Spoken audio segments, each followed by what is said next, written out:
Hello and welcome to Broadcasting Scotland. My name is Lewis McGlynn. Hello and welcome to Broadcasting Scotland. My name is Saoirse Healy. Hello and welcome to Broadcasting Scotland. My name is Donald C. Stewart. Broadcasting Scotland is Scotland's independent broadcaster, providing factual news, reporting on the issues important to the people of Scotland. We are committed to public service broadcasting, and with your support, we will produce even more programmes. Provide opportunities for young people interested in media production and broadcasting, and challenge preconceptions of what Scottish media looks like, amplifying Scotland's voice and reflecting its communities. We can already deliver high-quality live news, and we will create the highest quality programmes for you to enjoy, but we can only do that with your support. So please subscribe to and share our channel or donate to Broadcasting Scotland via the link in the description. Thank you. Thank you. Thank you.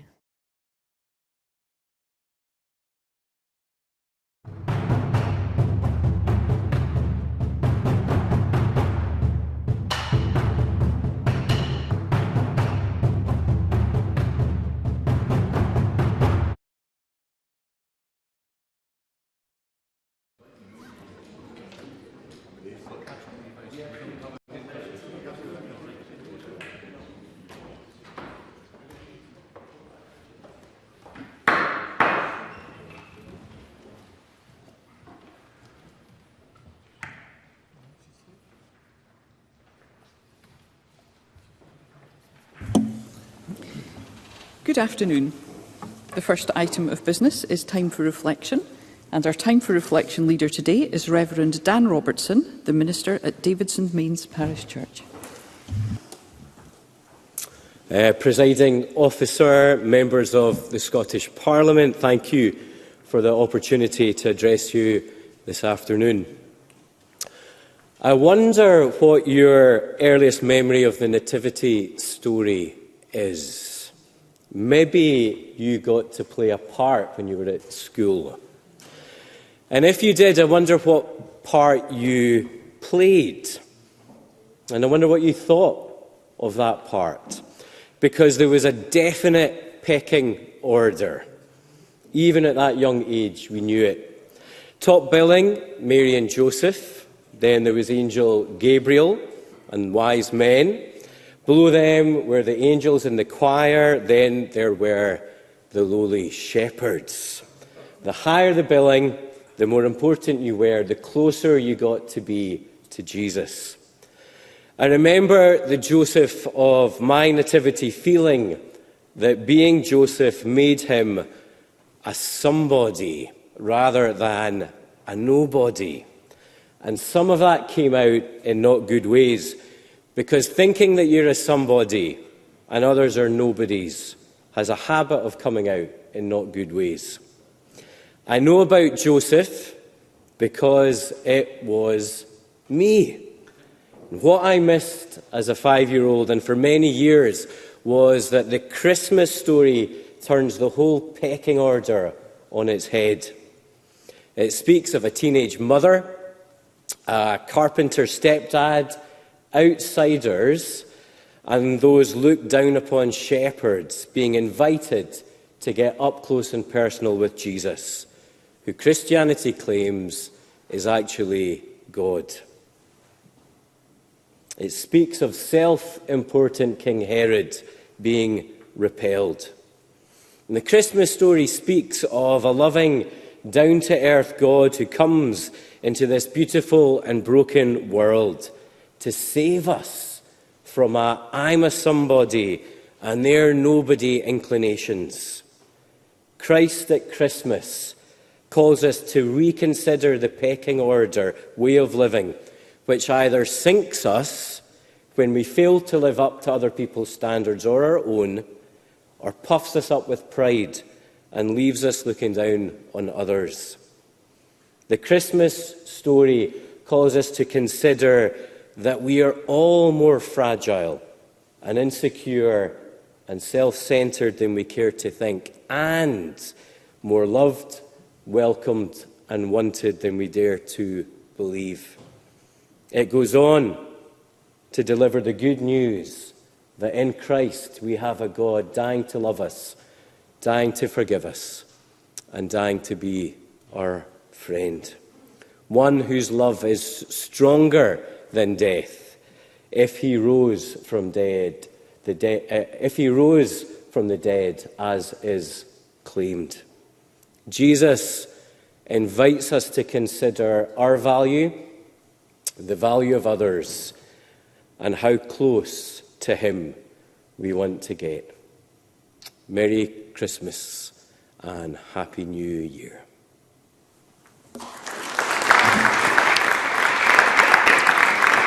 Thank you, Reverend Robertson.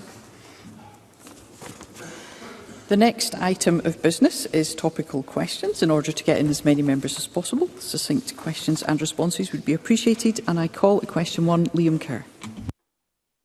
Thank you, Presiding Officer, and on behalf of the Chamber, let me take this opportunity to welcome you back to your post. To ask the Scottish Government what its response is to reports that Police Scotland is considering closing more than 40 police buildings. Cabinet Secretary Angela Constance. Presiding Officer, responsibility for the police estate is a matter for the Chief Constable and is subject to regular Scottish Police Authority scrutiny. These proposals are now subject to consultation, and I know that Police Scotland are keen to hear about any local concerns. The Police Scotland Estate Strategy, published in 2019, recognises that much of the police estate was outdated and underused.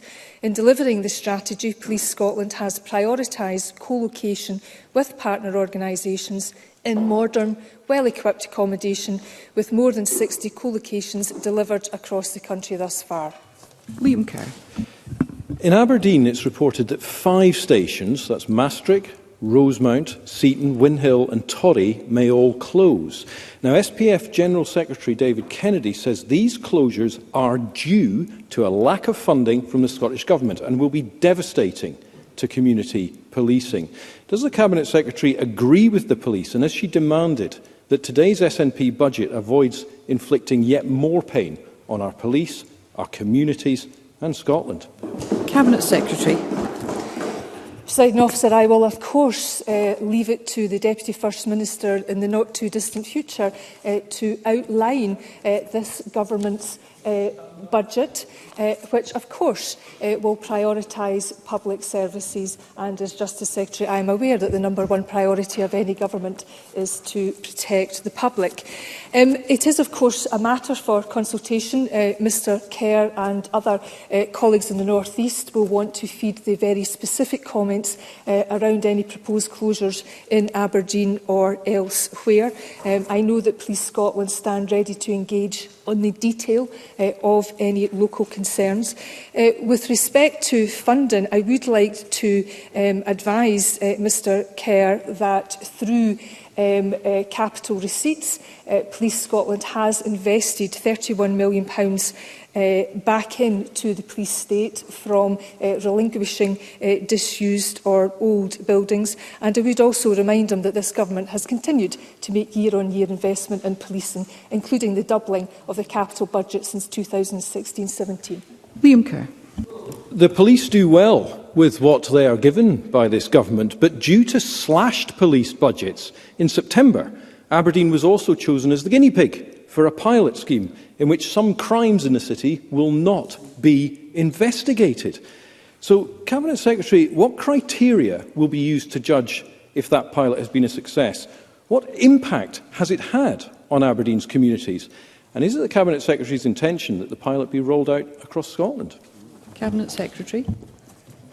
Presiding Officer, of course Mr Kerr once again refers to operational matters for Police Scotland, and I would like to remind him that in terms of this financial year, this Government has increased the police budget by over 6%. That is equivalent to an additional £80 million this year. No one for a minute demurs from the consequences of more than a decade of Tory austerity. But this government will stand Cabinet proud Secretary. by the decisions that we have made. Thank you. Thank you, Cabinet Secretary. I would be grateful if members would restrain and not members. Let's not have speaking while we're sedentary. Mr McPherson, Ben McPherson. Thank you, Presiding Officer. As this consultation is undertaken and the Chief Constable and SPA give this matter careful consideration, does the Minister agree with me, the Cabinet Secretary agree with me, that it's important that we consider that there are high maintenance costs and environmental inefficiencies in much of our policing estate, including in my own constituency, and actually to be able to enable 21st century policing and opportunities for collaboration, co-locating with local partners, there are potential benefits here for the public in rationalising the police estate? Cabinet Secretary. Presiding Officer, I do very much agree with that. We all want our public services to be efficient and to be effective and to be accessible. Co-location with suitable partners makes best use of the public sector estate and, importantly, offers opportunity for increased visibility, closer working and increased collaboration between Police Scotland and partners. Police Scotland has now over 60 examples of successful co-location. One of the best examples is, of course, in my own constituency. The West Lothian Civic Centre sees Police Scotland working alongside the local authority, Crown Office, Scottish Courts and Tribunal Service, the Scottish Children's Reporters Administration, Scottish Fire and Rescue Service. And all of this seems to me, Presiding Officer, to be the best use of public resources at these straitened times at the hands of the Tory government elsewhere. Holly McNeill. To close 29 stations is unprecedented and it will impact on communities across Scotland at a time where confidence in police is falling, and stations such as Leith in Edinburgh and Stewart Street in Glasgow have high usage. Stewart Street in Glasgow, a city centre station, is open 24 hours a day, 7 days a week, and it's difficult to see how the city centre of Glasgow could be adequately policed without Stewart Street. So does the Cabinet Secretary agree that the source of the issue is a poor capital budget settlement for Police Scotland? And I ask specifically what representations the Cabinet Secretary has made to prevent this mass closure of police stations? Cabinet Secretary. Presiding Officer, it's important to recognise that the police presence in our communities is not solely defined by buildings, but instead it's defined by the nature of the work and the nature of engagement. And of course, the rollout of mobile technology has of course changed the way in which police officers work.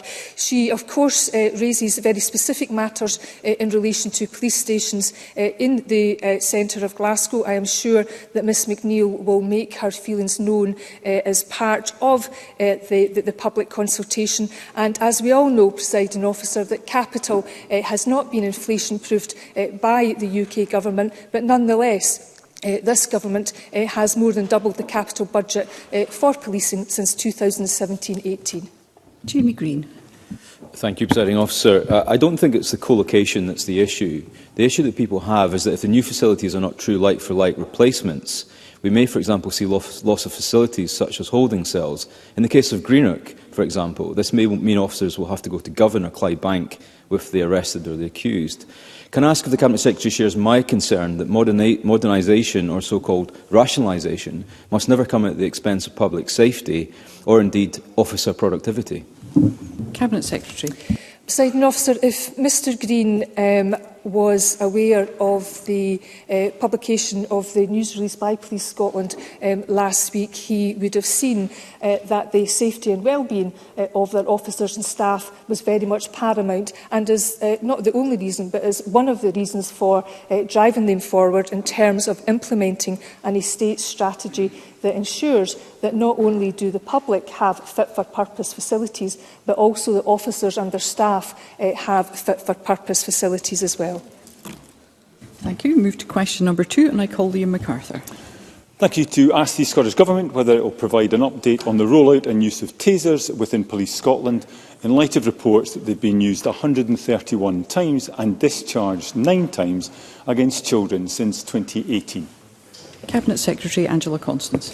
Presiding Officer, the provision of tasers and the deployment of specially trained officers, or STOs, is an operational matter for Police Scotland.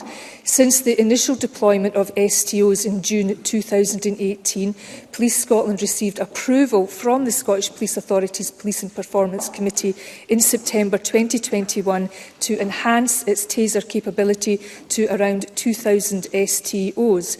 This additional rollout is expected to be completed by April 2024. The use of or the presence of a taser provides officers with an option of de-escalating a situation more quickly, ensuring the safety of the public and police officers.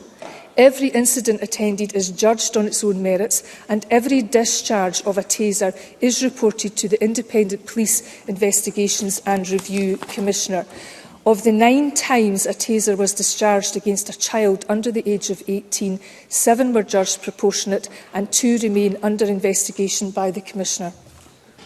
Liam McArthur. Can I thank the Cabinet Secretary for that response? When tasers were rolled out at 2 police divisions across Scotland in 2018, the public was assured that a large rise in discharges of weapons was not expected. Since then, 20 people have been left with injuries, and now we hear tasers have been used 131 times against children, with the taser actually discharged against a child, as the Cabinet Secretary acknowledged, on 9 separate occasions. Does the Cabinet Secretary agree that this points to a slide towards an enforcement model of policing, and will she consider scaling back the deployment of tasers in Scotland? Cabinet Secretary. Presiding Officer, let me stress to Mr McArthur that no one wants to use a taser on anybody, and particularly a child. The discharge of a taser is always a last resort. Each incident must be treated on its own merits, and it's vital that the threat or risk posed to the wider population, a police officer, as well as the child or young person themselves, that is the primary consideration. Each officer is trained and aware of their responsibilities. As I said, since 2018, there have been 9 occasions where an individual under 18 has involved the actual use or discharge of a taser, and that on each occasion that incident is referred to the Independent Investigation and Review Commissioner. Liam McArthur.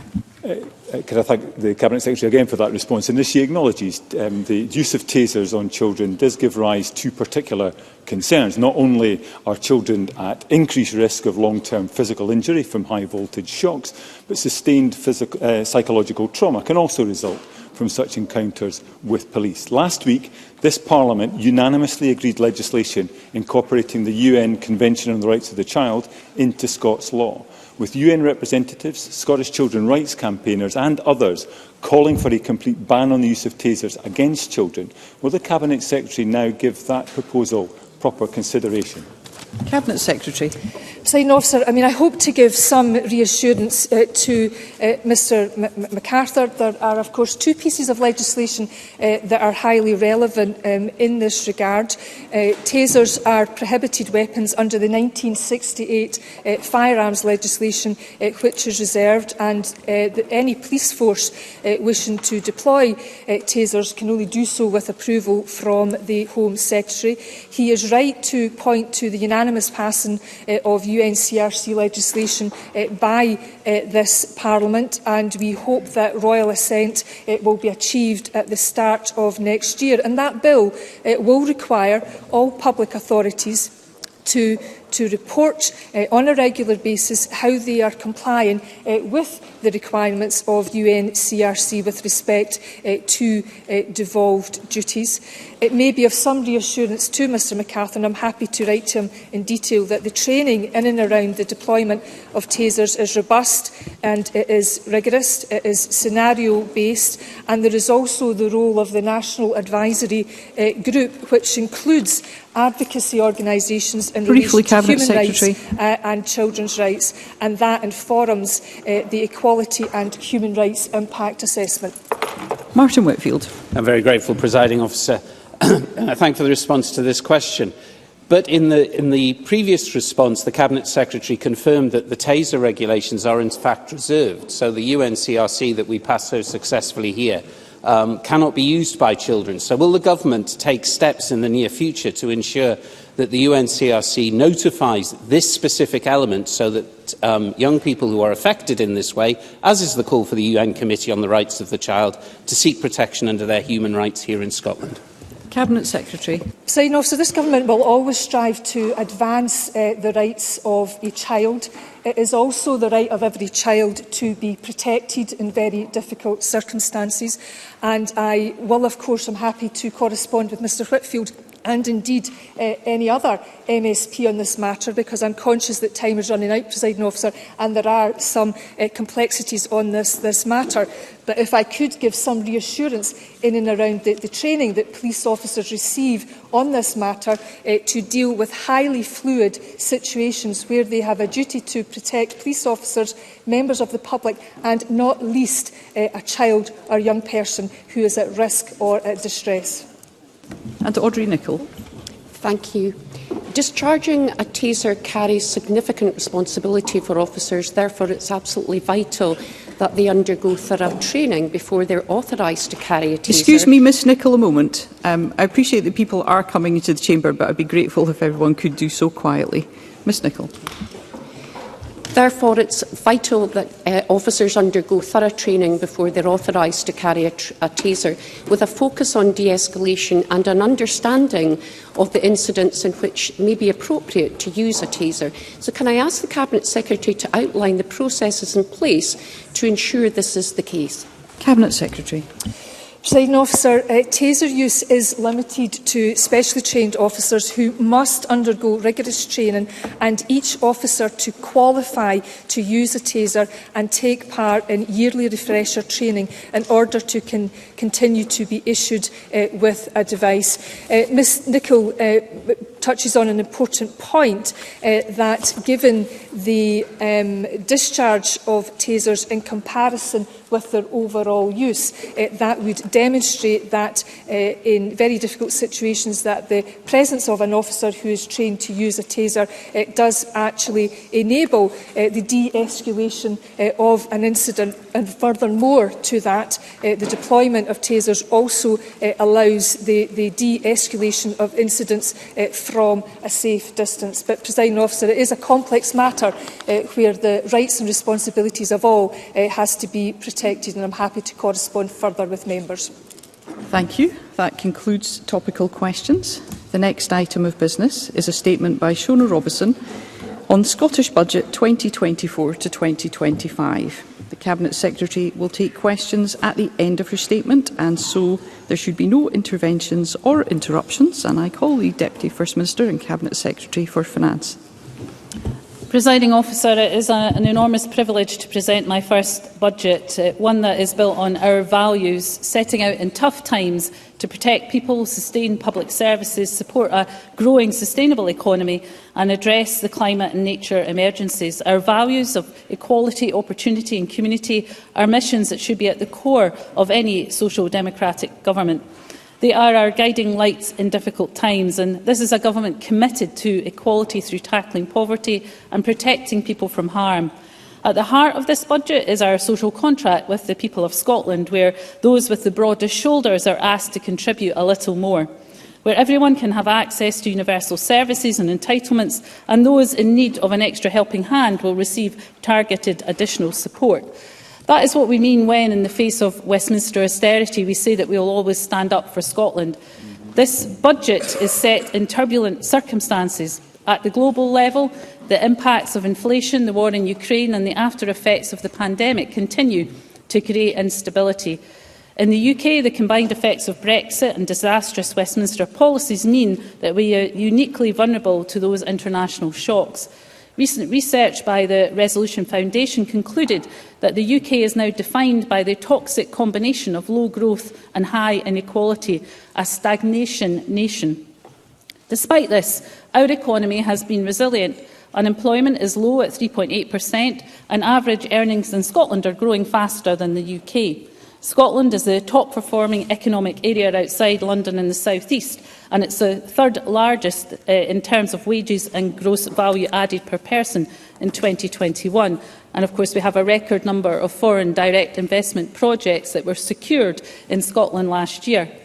Devolution has brought many benefits, but it has also exposed quite how beholden we are to the decisions of Westminster. We're fighting Westminster austerity with one hand tied behind our back. So in today's budget, the Scottish Government has no say on corporation tax, no powers to mandate the real living wage for all, no ability to consider windfall levies on excess profits, and no options on wealth taxes like capital gains tax.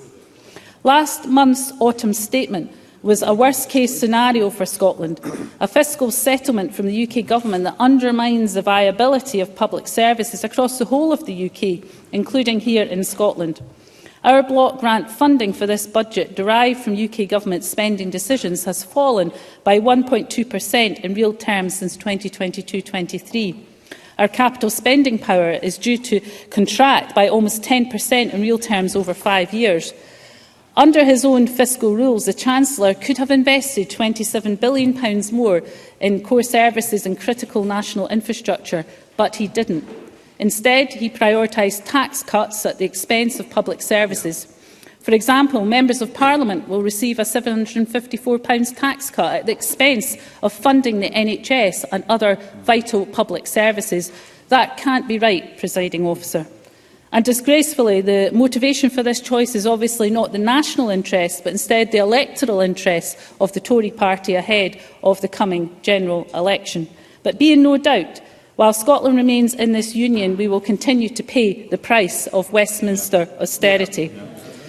Given this turbulent economic environment, we are publishing single-year spending plans for 2024-25 in this budget. I recognise the merit of multi-year budgets, but the autumn statement and the OBR's forecasts make future prospects more volatile. I will revisit the multi-year outlook in our 2024 medium-term financial strategy.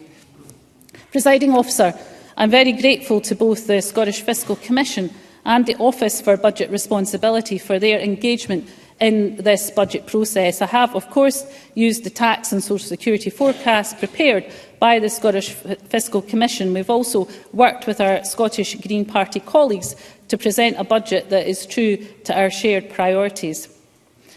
The latest Scottish Fiscal Commission forecasts show a significant improvement in our tax performance, driven by higher earnings growth in Scotland, with Scottish income tax receipts forecast to increase by £1.5 billion between this year and next.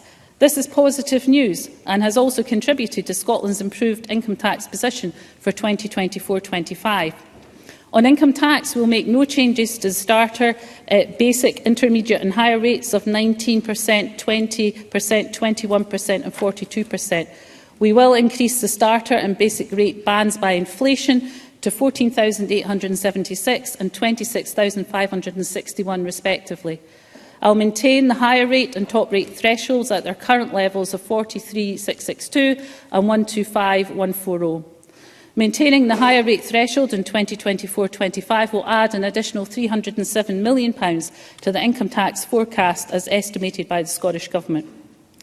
We do not believe that those people who are the backbone of our public service, our teachers, our police officers, our nurses, should see their tax rate increase. Taking the police as an example, constables, sergeants, inspectors and even chief inspectors will not see their tax rate rise. But when public services need investment and protection from Tory cuts, this Government does believe that those with the broadest shoulders should pay a higher rate of tax. And to be clear, by the broadest shoulders I mean the top earning taxpayers. We will therefore add a new income tax band to the Scottish system, the advanced rate, which will be set at 45p and will apply on incomes between £75,000 and £125,140. In addition, I will also increase the top rate by 1p to 48p in 2024-25. The Scottish Fiscal Commission estimate that these policy decisions will raise a further £82 million in revenue next year. We have chosen to create the new band at a threshold above the top of the unpromoted teacher salary scale, above a police chief inspector and above a band 8B nurse. The threshold is set so high it doesn't even capture MSPs, but in case Mr Ross is wondering, because they get paid more than £86,000, MPs will have to pay a little more tax.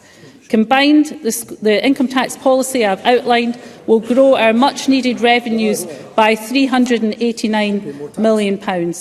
On income tax, only top earners, around 5% of taxpayers, will be impacted by these rate changes. And of course, no one in Scotland will pay more in council tax for their main home. Overall, taking a different progressive course on income tax in Scotland means that in 2024-25 we estimate that we will have around £1.5 billion of additional revenues compared to if we had followed UK Government tax policies. Presiding Officer, asking those with more to pay more is the right choice. It's a choice rooted in our values and is in stark contrast to the tax and service cuts of the Tory party. In making these choices, however, we are supporting public services, including those delivered by councils. So let me be clear that this government will fully fund the council tax freeze. This year, in 2023-24, councils set their average council tax increases below the level of inflation. The OBR projection for CPI inflation in the coming year is 3%. Of course, I could fund an inflation-proof 3% council tax freeze, but I want to help support services, so I'll go further than that. And that's why I will fund an above-inflation 5% council tax freeze, delivering over £140 million of additional investment for local services. Combined with the other support being provided to local government, this will increase their overall funding by 6% since the last budget, taking local government funding to a new record high of over £14 billion. Helping household budgets during tough times and supporting our local authorities to deliver services.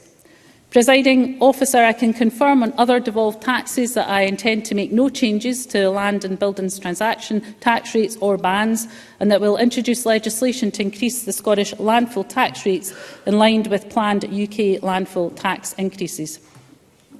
On non-domestic rates, I have considered very carefully the steps that I can take that support business, while ensuring that we have the funding necessary to protect public services. While the UK Government may be happy to provide tax cuts on the back of real terms cuts to their NHS, I am not. Because let us be clear, if I spent every penny of consequentials on business relief and tax cuts, that would mean a real terms cut to our NHS and other vital public services, just as the UK Government has done.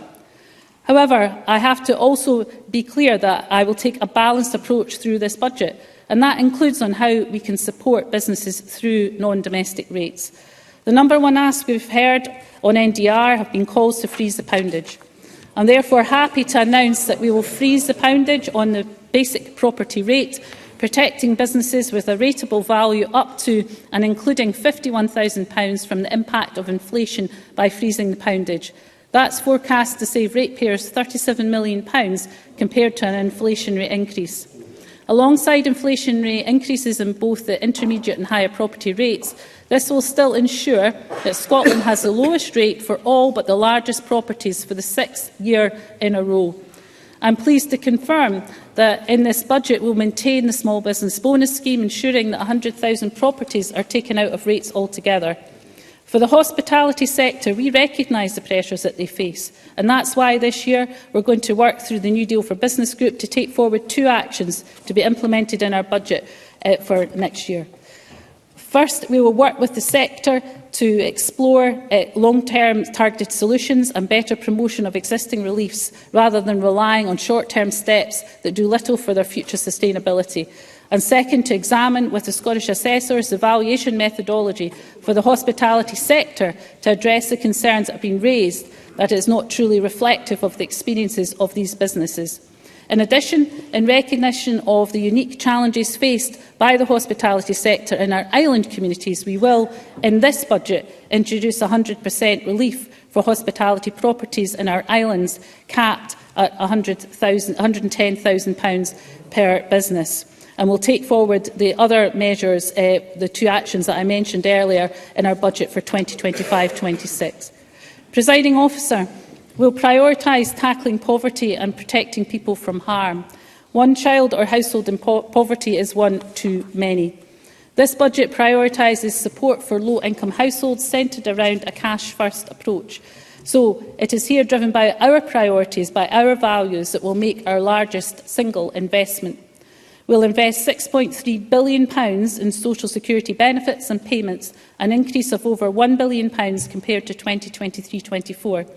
Supporting disabled people to live full and independent lives, helping older people to heat their homes in winter, and aiding low-income families with their living costs, all in all supporting more than 1 in 5 people in Scotland. We're supporting those most in need by uprating all Scottish benefits by 6.7%, in line with the CPI rate of inflation at September 2023. This includes increasing the weekly amount for our game-changing Scottish Child Payment to £26.70 from April 2024.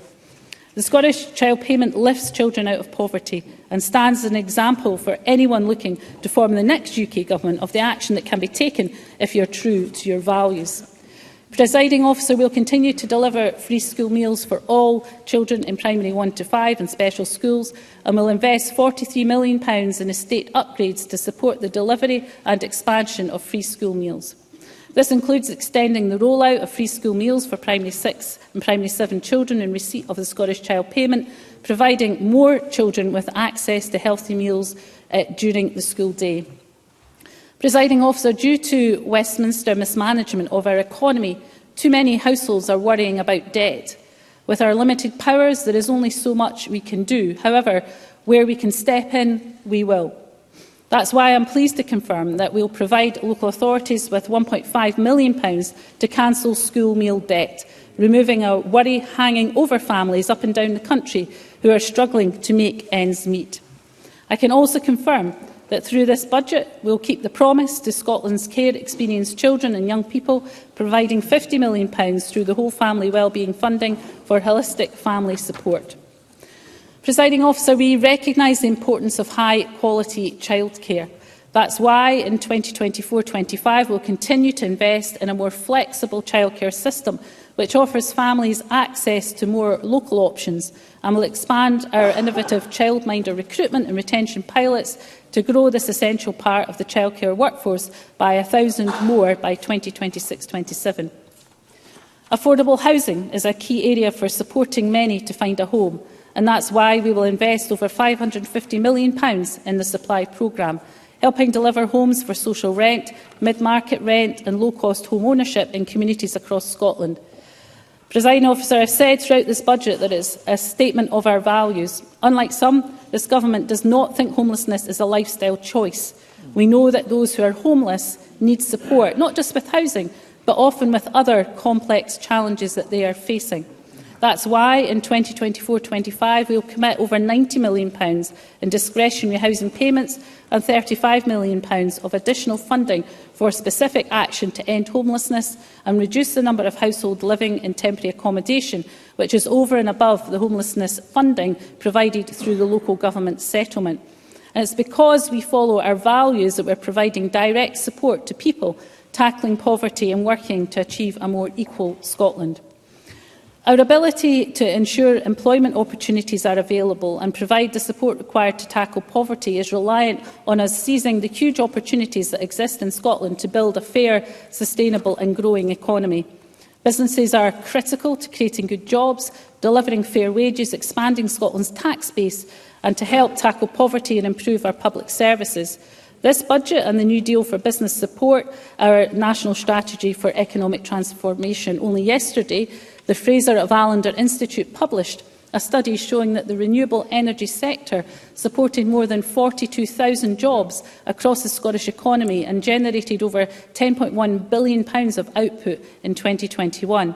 This is yet another illustration of the significant opportunity to develop the renewables supply chain and maximise the economic benefits from Scotland's renewables potential. That is why we will invest nearly £67 million to kickstart our commitment of up to £500 million over 5 years to leverage private investment in the infrastructure and manufacturing facilities critical to the growth of the offshore wind sector. Delivering the critical infrastructure for a green and growing economy requires investment, and that's why we're boosting funding for digital connectivity from £93 million to £140 million in this budget. Recognising the importance of planning to a growing economy, we will work with local authorities, business organisations and the development sector, setting out options to accelerate the planning system in a consultation paper published in early 2024. And to tackle structural barriers to employment, we'll invest up to £90 million in devolved employability services in 2024-25, providing support to people who are keen to re-enter the workforce but need help when taking the final steps. Recognising the needs of the Highland economy, we will progress the next phase of the A9 dualling programme in 2024-25, including commencing construction on the Tomatin to Moy section and advancing procurement and land acquisition for further sections. The Cabinet Secretary for Transport, Net Zero and Just Transition will be making a statement on the detail to Parliament tomorrow. Presiding Officer, our aim for opportunity is about more than economic opportunity. It's also the opportunity for individuals and organisations to realise their potential. And that's especially true of our nation's culture. The transformational power of our culture is immense, attracting people from all over the world who want to come here and experience it first-hand. As the first instalment of delivering the First Minister's commitment to double arts and culture funding, will increase funding for culture in 2024-25 by £15.8 million, restoring funding to Creative Scotland for utilising their reserves this year and more. This is only the first step on the route to investing at least £100 million more in the arts and culture by 2028-29, and our aim to increase arts and culture investment in 25-26 by at least a further £25 million. Presiding Officer, perhaps the biggest opportunity before us and one of the most pressing dangers the world faces is in the climate emergency and our actions to address it. While the UK Government rolls back, we will take action. We'll invest nearly £2.5 billion on public transport to support our bus, rail and ferry networks, ensuring there is a viable alternative to car use for those who need it and to allow people to make sustainable choices. This includes investing more than £425 million in bus services through our Network Support Grant and our concessionary travel schemes for under 22s and older and disabled people. Our investment in public transport also includes £434 million to support our island communities through the provision of ferry, port and harbour services. ScotRail and the Caledonian Sleeper are now in public hands, and through this budget we are providing £1.6 billion for rail to support passenger rail services, as well as the operation, maintenance and renewal of our rail infrastructure. We will invest £220 million in active travel as we continue increasing our investment in walking, wheeling and cycling. We also need to have a step change in how we heat our homes. So we are providing £358 million to continue to accelerate energy efficiency upgrades and installation of clean heating systems. Investing £49 million to make progress in Scotland's transition to a circular economy. Effective support for nature can bring a substantial impact in sequestering carbon. That's why we are investing £129 million to maintain and restore peatlands and increase woodland creation. We recognise the vital role that agriculture plays in the rural economy and the opportunity to become more productive and sustainable. And I can confirm that we will provide the same level of support through direct payments to farmers and crofters that was available pre-Brexit. We are currently providing farmers and crofters with the most generous package of support anywhere in the UK. We will also provide additional funding to support them to transition to a new support framework. In November, I wrote to the NFU Scotland President to reiterate my commitment that the funds that had been released to support the cost of living crisis would be returned in full to be spent on the right agricultural priorities at the appropriate time. Agricultural Scotland has taken the hit for a Brexit we did not vote for. This budget demonstrates the Scottish Government is resolute in our support for our farmers and crofters right across Scotland. Presiding Officer, while the UK Government have chosen to prioritise tax cuts at the expense of the NHS and public services, our values and therefore our choices are very different. We recognise that we cannot address the financial challenges before us through tax alone or by delivering public services in traditional ways. Our approach must be investment and reform. Working in partnership with Scotland's trade unions, we will take action to ensure our services remain sustainable, improve outcomes and support the people and communities who need them most. This approach will be underpinned by our continued commitment to our policy of no compulsory redundancies. Reform takes time, and so we're also taking decisive steps today. Presiding Officer, investing in Scotland's NHS is a non-negotiable for this Government. Health consequentials from the autumn statement from the UK Government to Scotland amount to a total of £10.8 million.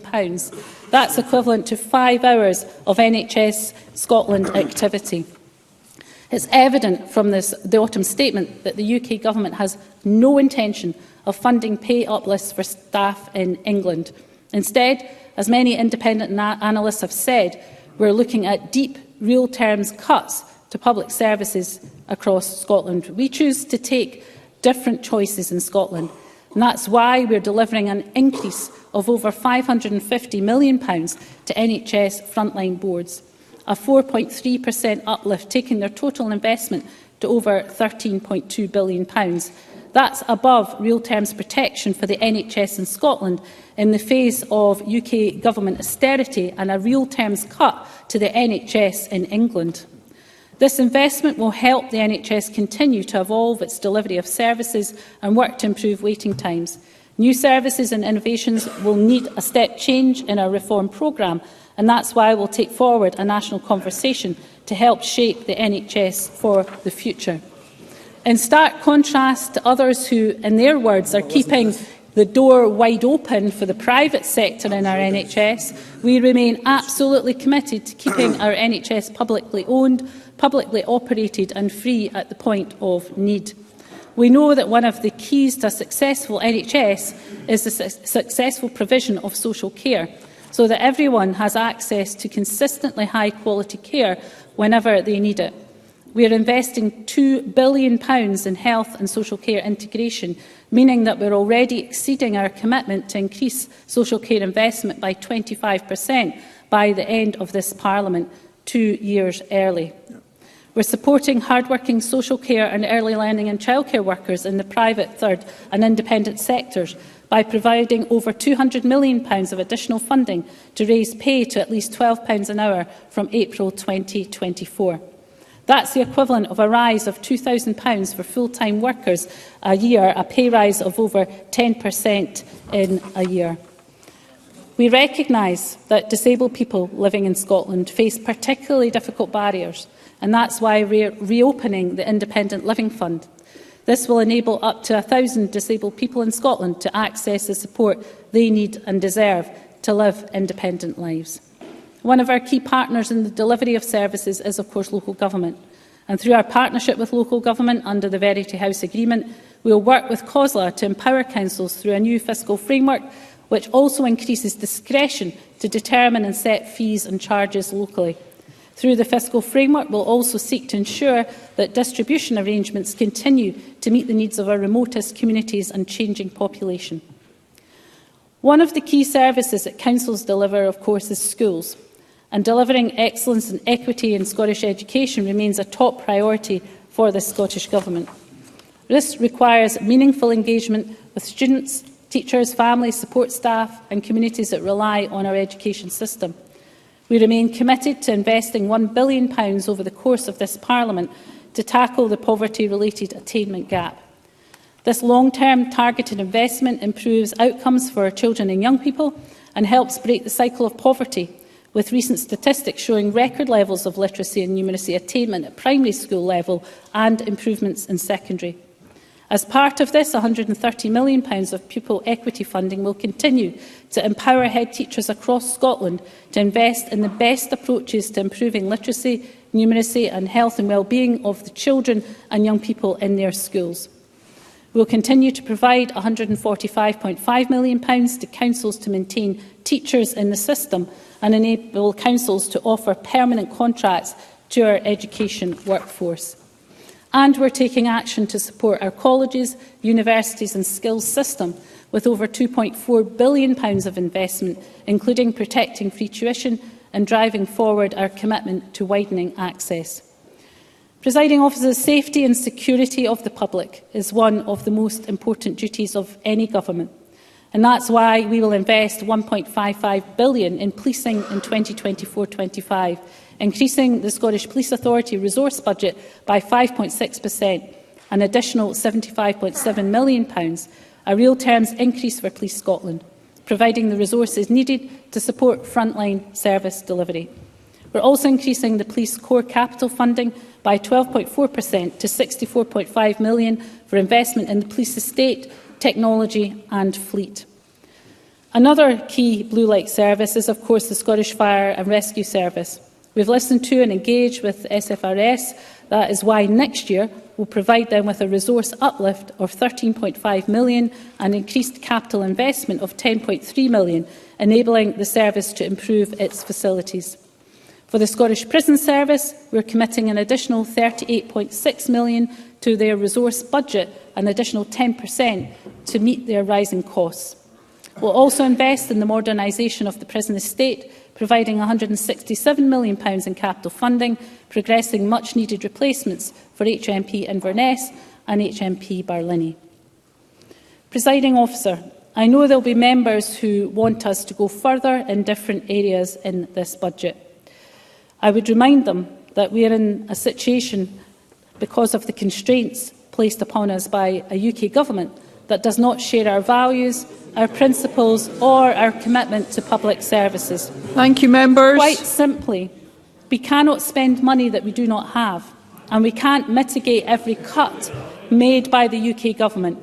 We are at the upper limit of the mitigation that can be provided within the devolved settlement. We'll always do our best with the powers that we have, but there is simply no substitute for independence. We've always said that to truly transform our economy, society... Thank you, members.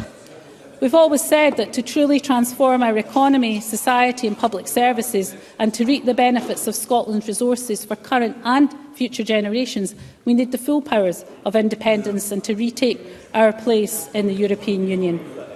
The autumn statement and its impact on services was just the latest example of why Scotland must walk a different path. Through the choices we have made in this budget, we've been true to our values and rigorous in prioritising our investment where it will have most impact. Our social contract with the people of Scotland is at the core of this budget and shines through every funding decision contained within it. We choose investment in our people and our public services. This is a budget that reflects our shared values as a nation and speaks to the kind of Scotland that we want to be. Presiding Officer, I am proud to commend it to Parliament.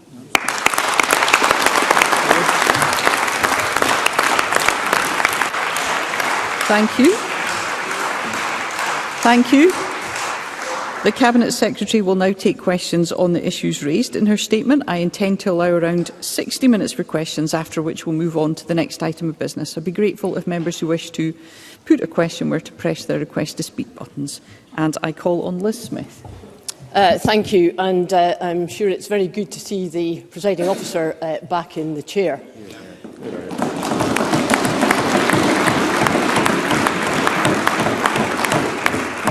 What is not so good is the extraordinary late delivery that we received of what is an important budget statement, which I consider to be a discourtesy to Parliament. Now, in her very lengthy letter to the Chancellor on the 20th of November, the Deputy First Minister set out all her demands for the Scottish economy. Shona Robson wanted more money from the UK Government for public services, for increased capital investment for infrastructure, and more money for public sector pay increases. And she said, and I quote, "Businesses across Scotland have faced various challenges in recent years, so I encourage you to take action by using the reserved tax levers at your disposal to support them." Now, I have read that letter several times, and I can't see any acknowledgement anywhere, none whatsoever, that the Scottish Government takes any responsibility for the current fiscal circumstances in Scotland. Indeed, there was a complete abrogation of responsibility for the running of the Scottish economy, not just for this financial year, but for the last 16 years. And, Presiding Officer, that is not only disingenuous, but it will not wash with the public, because the current... because the current fiscal situation in Scotland reflects the policy decisions that have been made right here in Holyrood by the SNP all the time that they have been in government. And pandering to the Greens as well, most of the time, ministers have failed to improve public services. They have failed to undertake the public sector reform, which economists and analysts have been warning about for years.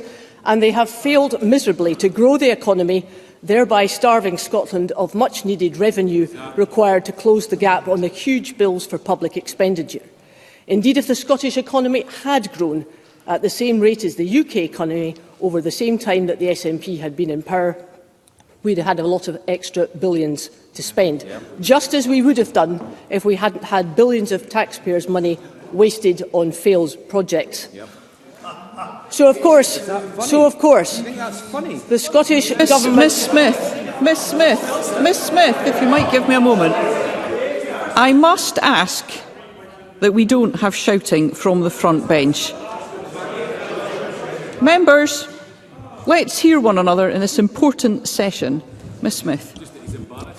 I think the First Minister is embarrassed by that, because the First Minister knows full well that the UK Government is having to help Scotland to be insured. And to ask the UK Government to use its tax levers to support business really does take the biscuit. Last year and this year, the UK Government decided, on top of all the furlough and the cost of living support in the pandemic, to give businesses 75% rates relief. But oh no, Scottish Government refused to pass on these Barnett consequentials, with the exception, I think, this year for the islands. So my first question, Cabinet Secretary, even in line with your own demands to the Chancellor, why are you not supporting business more? And that's in line, I may say, with some of the comments from your backbenchers too. Secondly, and again with your backbenchers in mind, do you really think that by increasing the tax burden and also the income tax differential between Scotland and the UK, that you are sending out the right message that Scotland is open for business, for economic growth, for investment, for innovation and for job creation? Because it's abundantly clear that business and industry doesn't think so, Sir Tom Hunter included. And with regard to local government, which seems to be getting only a half of what they asked for, perhaps even less of a half of what they were asking for, does the Cabinet Secretary not accept that the long-term cuts which the SNP has imposed on core local government funding over many years could have been reversed for the next financial years if it cancelled its controversial National Care Service bill with all its spiralling costs and gave that money to frontline services which are more in line with the priorities of the people of Scotland? Cabinet Secretary. Can I also join Liz Smith in welcoming the presiding officer back to her seat? Can I also say my apologies for the late statement. More money for the public sector and more money for capital. I think we're quite modest asks of this UK Government. The UK Tory Chancellor had £27 billion of fiscal headroom, but chose to deliver only tax cuts and no investment in public services. That is a political choice made by the Tory Chancellor, but not one that will be taken by this SNP government. The £1.5 billion, of course, that we have in addition to spend due to the tax decisions that we've taken here are the actions taken by this SNP government. And Liz Smith mentioning failed projects, I have to say to her, with the growing list of HS2, a failed Rwanda policy and the latest PPE scandal, I don't think that's something she should really bring to this chamber. In terms of the top three asks for business, of course, there are three concerns. The top three concerns are inflation, interest rates and energy costs, compounded by the decisions made by this UK government. In terms of the issues of tax, I have been very, very clear that the tax position is going to only impact on the highest earning 5% of taxpayers in 2024-25. And if you look at those earning around 28,850, that's 51% of Scottish taxpayers. They'll continue to pay less income tax in 2024-25 than if they lived elsewhere in the UK. And in terms of growing the economy, we have been very clear. I set out in my statement the actions that we were taking to grow the economy. And of course, since 2007, GDP per capita in Scotland has grown 10%, compared to 6.4% at the UK level. Average earnings in Scotland are now growing faster than in the UK. And next year we'll continue supporting investment that seizes the opportunities of our net zero transition and work with business and investors to launch a new green industrial strategy. So we'll get on with delivering what is a balanced budget, a budget that recognises the needs of public services first and foremost, but also households and the needs of business. Presiding officer. Michael Mara. Thank you, Presiding Officer. This is a chaotic budget from an incompetent government that will leave ordinary Scots paying much more and getting much less in return. The SNP's mismanagement of our public finances has left us with a massive gap to be filled between what they promised and the tax revenues that ordinary Scots pay.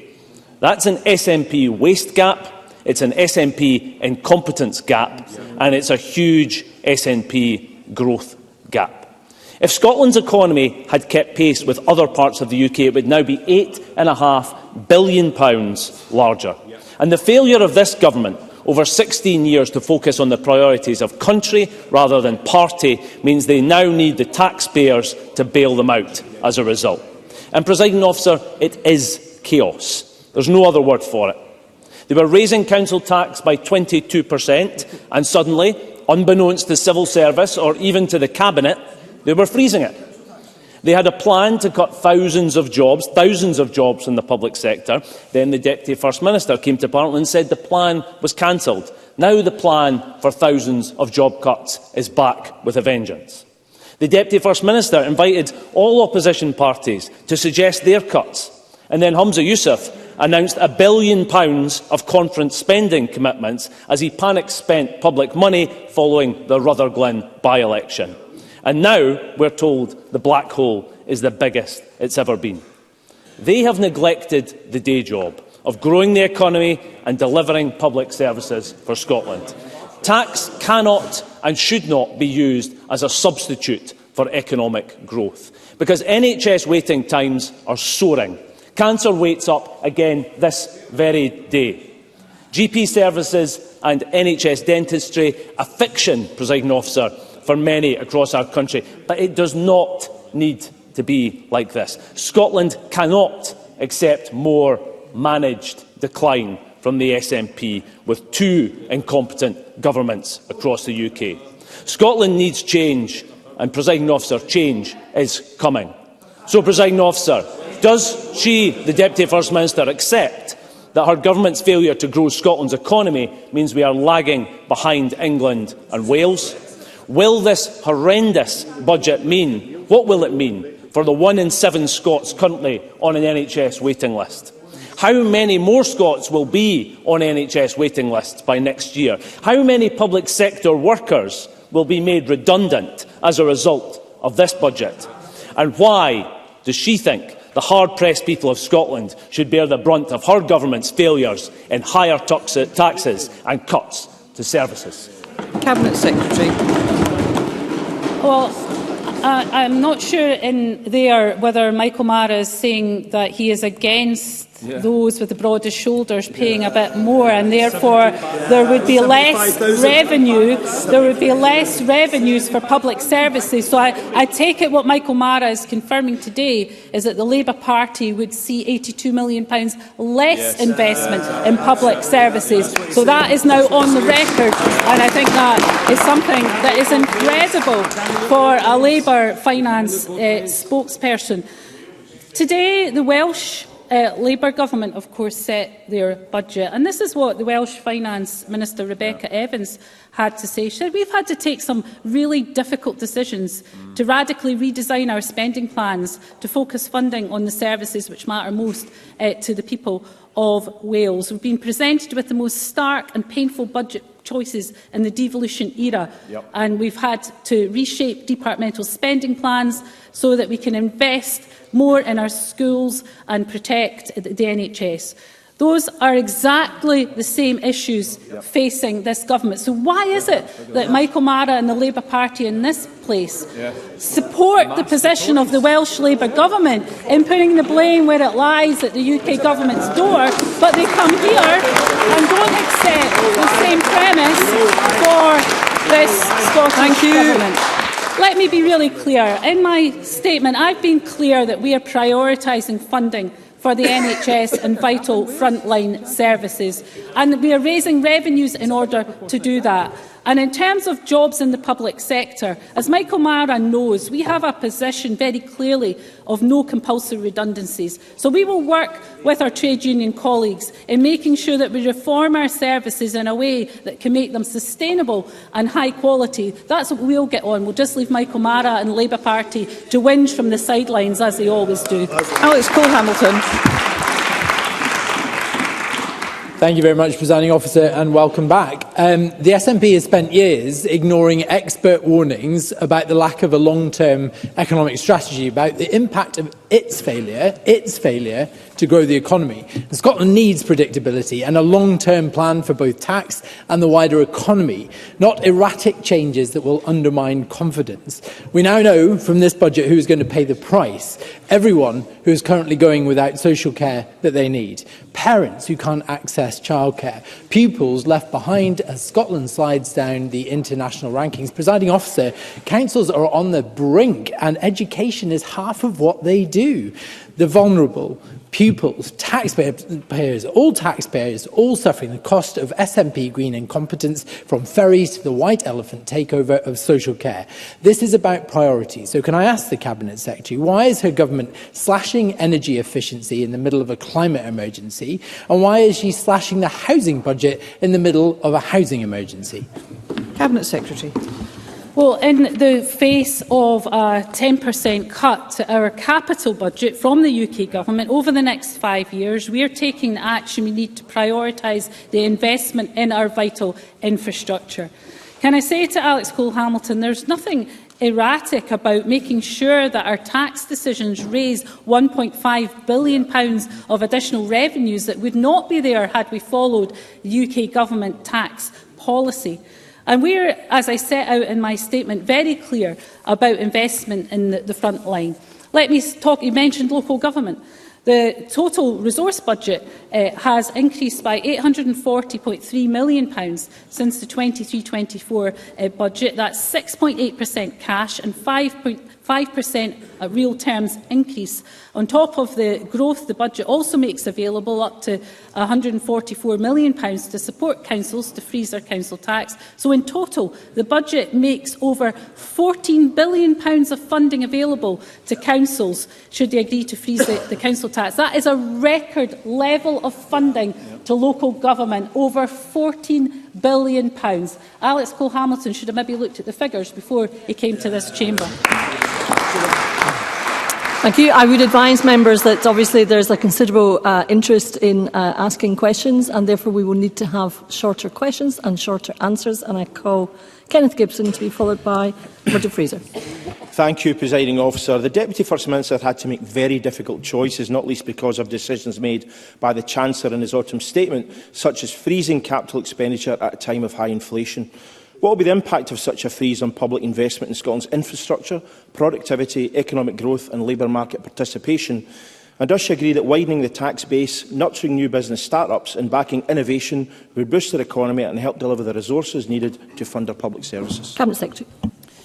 So, as I said earlier, our capital spending power has reduced because the UK Government has persistently underinvested in infrastructure and have not inflation-proofed their capital budget. So it now will take longer to deliver on all of our planned capital projects and programmes unless the UK Government changes course and increases its investment in its capital programme.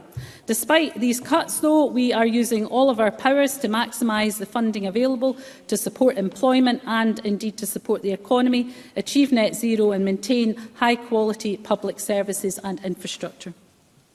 Murdo Fraser, to be followed by Pam Duncan-Glancy. Thank you, Presiding Officer. Ahead of this budget, the business community in Scotland had two key asks.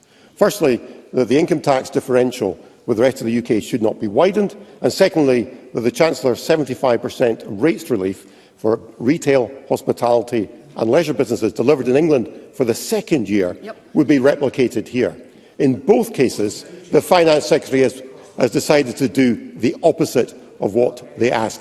Doesn't this just leave the much-vaunted New Deal for business in tatters and leave the position of the Economy Secretary in this Cabinet utterly untenable? Cabinet Secretary.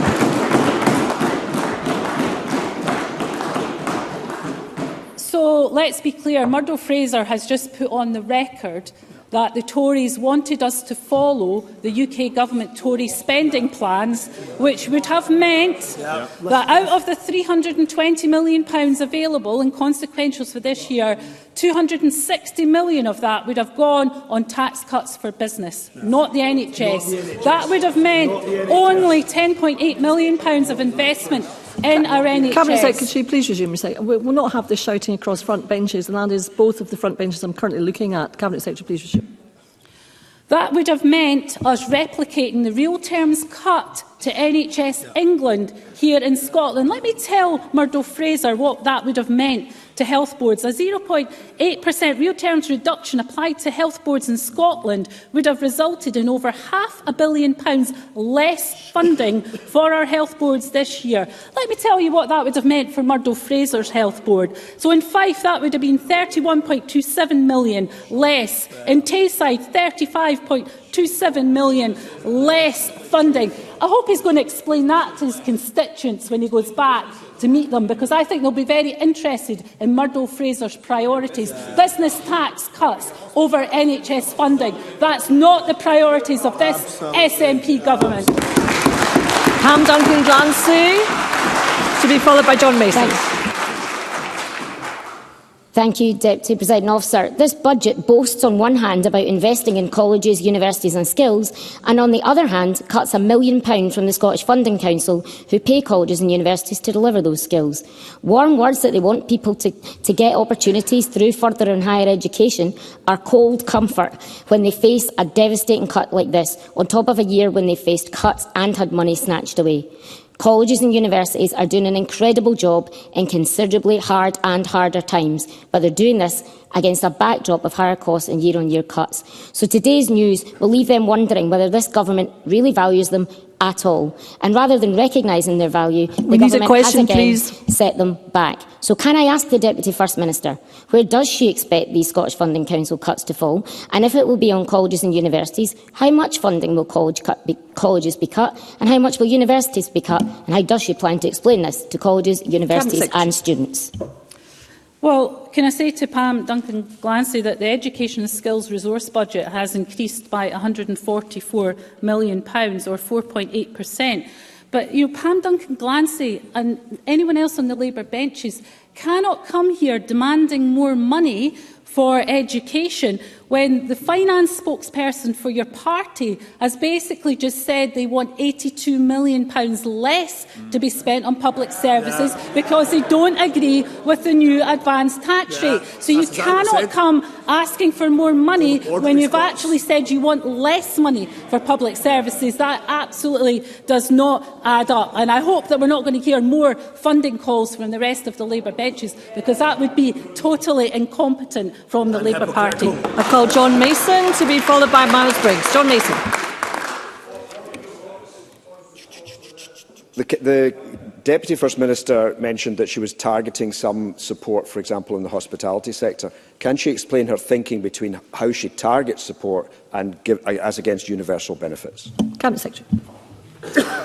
Well, clearly we have to balance out those universal benefits and targeted benefits, and that is something that we will do. We are looking at programmes across the government, and we've been looking at ways that we can make sure that we have the right balance of universal services for as many people as possible, but where necessary that we target our resources, like, for example, on the Scottish child payment. So we will set out over the coming months where that balance lies, but it does mean that we will have difficult decisions to make, and that's why, of course, in our free school meals expansion, we are targeting through those that are in receipt of the Scottish child payment, prioritising that provision in a way that makes sure that children and young people who need it most are the priority. I call Miles Briggs to be followed by Michelle Thompson. Thank you, Deputy Presiding Officer. In recent months, both Edinburgh and Glasgow City Councils have declared housing emergencies.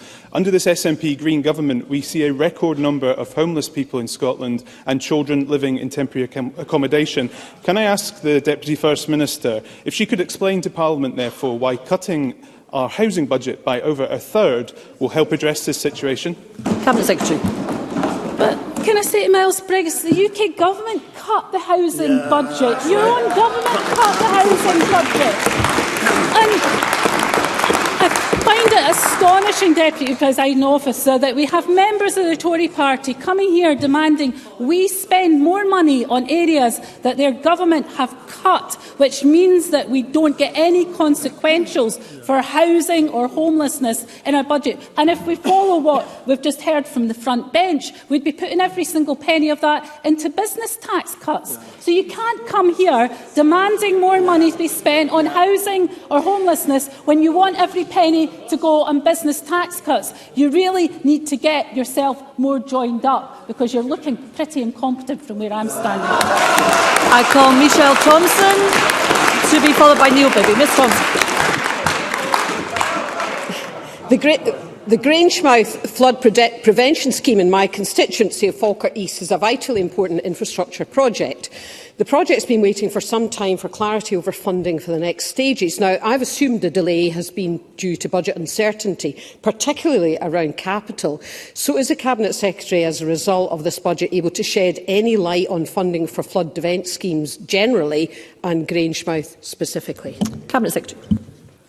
Well, can I thank Michelle Thompson for her question. She will be aware, of course, that we have made available £42 million per year to local authorities to invest in important flood risk management actions, and we've committed an additional £150 million over the course of this Parliament to support these actions. The Grangemouth flood prevention scheme is exceptional in terms of scale and financial costs, and as such it requires careful consideration, and the Scottish Government will continue to work with Falkirk Council to ensure that the scheme brought forward delivers for the local community and the economy, and I'll make sure the Minister sets up a meeting with Michelle Thompson to discuss the details. I call Neil Bibby to be followed by Stuart McMillan. Thank you, Presiding Officer. I may be corrected if I'm wrong, but I'm a bit concerned that I didn't hear the Deputy First Minister actually mention the term economic growth in her statement. The Deputy First Minister has announced a £15.8 million increase in cash terms for the arts and culture budget, yet the Creative Scotland budget line is less than it was in 22-23. That only leaves £4.7 million in cash terms for the rest of the sector and promises of jam tomorrow. Does the Deputy First Minister accept the budget announcement does not rise to the challenge of dealing with the crisis in the sector affecting jobs, venues and organisations, and the Government are not on track to deliver their own promise of £100 million, the Government's own promise of £100 million over the next 5 years? Cabinet Secretary. Well, firstly, I mentioned economic growth on a number of occasions and made very clear the actions that we were taking. Secondly, I announced clearly the additional funding for culture in my statement. That is something that we will deliver on as per the First Minister's commitment. But yet again, we have a Labour member coming here demanding more money when their front bench have said they want less money because they don't support the tax changes that we're making in this budget. So I can't understand where Neil Bibby thinks this money is going to come from when they're against the additional revenues that we will raise through the decisions that we are taking. I call Stuart McMillan to be followed by Ross Greer. Thank you, Presiding Officer. I welcome the additional resources for Police Scotland and also the additional resources for the Scottish Fire and Rescue Service. Two of the items that I spoke to the Deputy First Minister about last week when we met, the third being the Edinburgh Socio-Economic Task Force. Can the Deputy First Minister provide more detail regarding the funding allocation for both Police Scotland and also the Scottish Fire and Rescue Service, which I hope will result in extra resources being channelled directly to these emergency services in my Greenock and Inverclyde constituency? Cabinet Secretary. Well, the investment in the Scottish Fire and Rescue Service has been in response to some of the concerns that have been raised by Stuart McMillan and others. And of course, I met with the Justice Secretary to make sure that what is in this budget will help deliver some of the infrastructure needs of the Scottish Fire and Rescue Service. It is obviously an operational matter in terms of how that money is spent, but I'm sure the Justice Secretary would be happy to meet with Stuart McMillan in terms of the details of that funding allocation going forward. I call Ross Greer to be followed by Jackie Dunbar. Thank you, Presiding Officer. The Deputy First Minister has confirmed the positive impact of the decisions made in response to Green proposals on tax since 2017-18, with £1.5 billion now available to support public services as a result. That's in sharp contrast to a UK Tory government which prioritises tax cuts for their rich mates, and a Labour Party actively opposed to redistributing wealth from the richest to those most in need. So can I ask the Deputy First Minister what that additional £1.5 billion from Green tax policies will deliver for public services in Scotland next year? Cabinet Secretary. That doesn't change. Can I say to Ross Greer that the Scottish Fiscal Commission have estimated that our income tax policy choices since devolution will raise around an additional £1.5 billion in 2024-25 compared to if we had matched UK government policy. And that's vital revenue to invest in our public services, and presumably we would have £1.5 billion less to spend had we followed the advice of the Tories here on the left. And indeed it seems that the Labour Party are in exactly the same place, wanting less money for our public services. Those are not the priorities of this government. I call Jackie Dunbar to be followed by Pam Gozo. Thank you, Presiding Officer. Can the Deputy First Minister provide any further information regarding how the Scottish budget will help to reduce the costs of the school day for low-income families? Cabinet Secretary. Well, reducing the cost of the school day is really important, and that's why the decision has been made around the school meal debt as a straightforward, practical way this government can support households who are struggling with debt, and that's something we will take forward with COSLA and local government to make sure we deliver it. I call Pam Gozo to be followed by Audrey Nicholl. Thank you, Presiding Officer. Can I ask the Cabinet Secretary what impact analysis has been undertaken on her decision to raise income taxes, and whether this includes an analysis on the impact of behavioural changes in Scotland's labour market? Cabinet Secretary. Well, behavioural change, of course, is always part of the Scottish Fiscal Commission's analysis, which is why they have said that there's £82 million will be raised by the advanced tax band, which, of course, as I said in my statement, only impacts on 5% of taxpayers, and that a majority of taxpayers in Scotland will still pay less tax than they would if they lived elsewhere in these islands. So the behavioural analysis is something we will, of course, keep a very close eye on, but it is something that is at the heart of the Scottish Fiscal Commission's analysis. I call Audrey Nicholl to be followed by Daniel Johnson. Thank you. As well as households, businesses across Scotland are facing substantial pressures as a result of rising costs. So can the Deputy First Minister provide any update about the Scottish Government's latest engagement with businesses and business groups to ensure that their views and concerns have been taken into consideration in this budget? And can she say any more about how the budget will support businesses in Scotland to thrive as we move forward in our economic recovery and transformation? Cabinet Secretary. So I know that Neil Gray, the Cabinet Secretary for Wellbeing and Economy, met with business earlier today, and of course we know that the key asks and key concerns of business are around inflation, around interest rates, around energy costs, and their number one ask has always been around the freezing of the poundage. And I'm very pleased that for the 6th year in a row we've been able to freeze the poundage and make sure it is lower than elsewhere in these islands, and I'm sure that that is something that the business will welcome. I also met recently with the CBI, whose main ask was around simplifying the planning process, and that's why in my statement I made reference to us taking forward work on the planning process to see how we can make sure, particularly for those big projects, that we have the capacity within our planning system and the expertise needed to make sure we move projects forward at pace. I call Daniel Johnson to be followed by Claire Hockey. At a time when renters and homeowners are facing spiralling costs, this budget cuts more than £200 million from the housing budget. That means in 2 years, spending on new housing will have halved. While we face skills shortages, colleges and universities face a cut of £100 million, and while we need to be supporting businesses, our enterprise agencies are being cut by £63 million, 25% in 2 years. Housing, skills, enterprise support, all levers that are vital for growth, and all being cut in this budget. So is it the case that the Scottish Government has given up on growth altogether? Cabinet Secretary.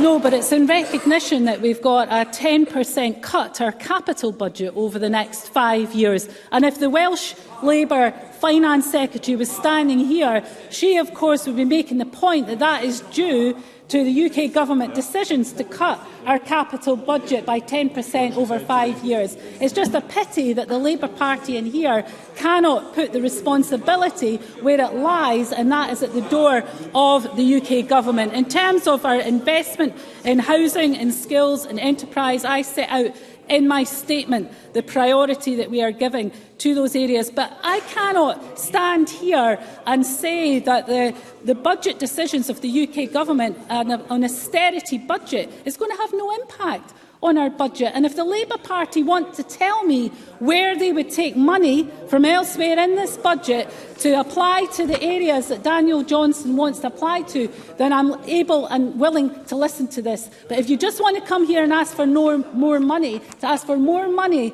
on the basis of having no more money and opposing tax rises from the front bench, then you have no credibility whatsoever. And don't tell. I call Claire Hockey to be followed by Brian. To say to Daniel Johnson, his patronising manner in this chamber leaves a lot to be desired. Cabinet Secretary, please resume your seat a second. I thought you had finished. I would say to the benches over here, who are normally better behaved, that we do have to have the courtesy of listening to the person who has been asked to respond, and that wasn't, I have to say, very courteous. So, could we now move on, please, to Claire Hockey, to be followed by Brian Whittle. Thank you, Presiding Officer. And I refer members to my entry in the Register of Interest in that I hold a bank staff nurse contract with NHS Greater Glasgow and Clyde. Investment in our NHS over the years from this Scottish Government has led to record high staffing levels and ensured we have the best performing core A&E services across the UK. Can the Deputy First Minister outline how this newly announced record NHS funding will be used to improve A&E waits and reduce waiting lists? Cabinet Secretary. Well, can I say to Claire Hockey, this goes to the heart of the priorities that we've set here. There wasn't funding to do everything that we would have wanted to do, so we've had to prioritise. We also had to make the decision, of course, that we wouldn't just pass on a real terms cut in health funding of £10.8 million. So in order to make sure that we could give the NHS that real terms increase, we had to prioritise funding to our NHS, and that is exactly what we've done. So reducing the waiting list backlogs built up during the pandemic and improving A&E performance remain absolute priorities for the health portfolio budget. The increased funding for NHS Scotland will support our cross-system approach to performance, productivity and improvement, grounded in, of course, important clinical leadership across NHS Scotland. I call Brian Whittle to be followed by Emma Harper. Thank you, Deputy Presiding Officer. What the Cabinet Secretary's statement today proves that we should never underestimate the SNP Government's willingness to prioritise the short-term gain, regardless of the potential for long-term pain.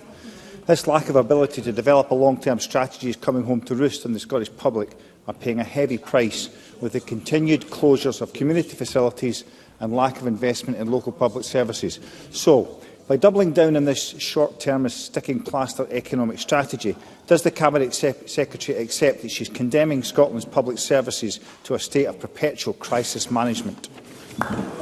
Cabinet Secretary.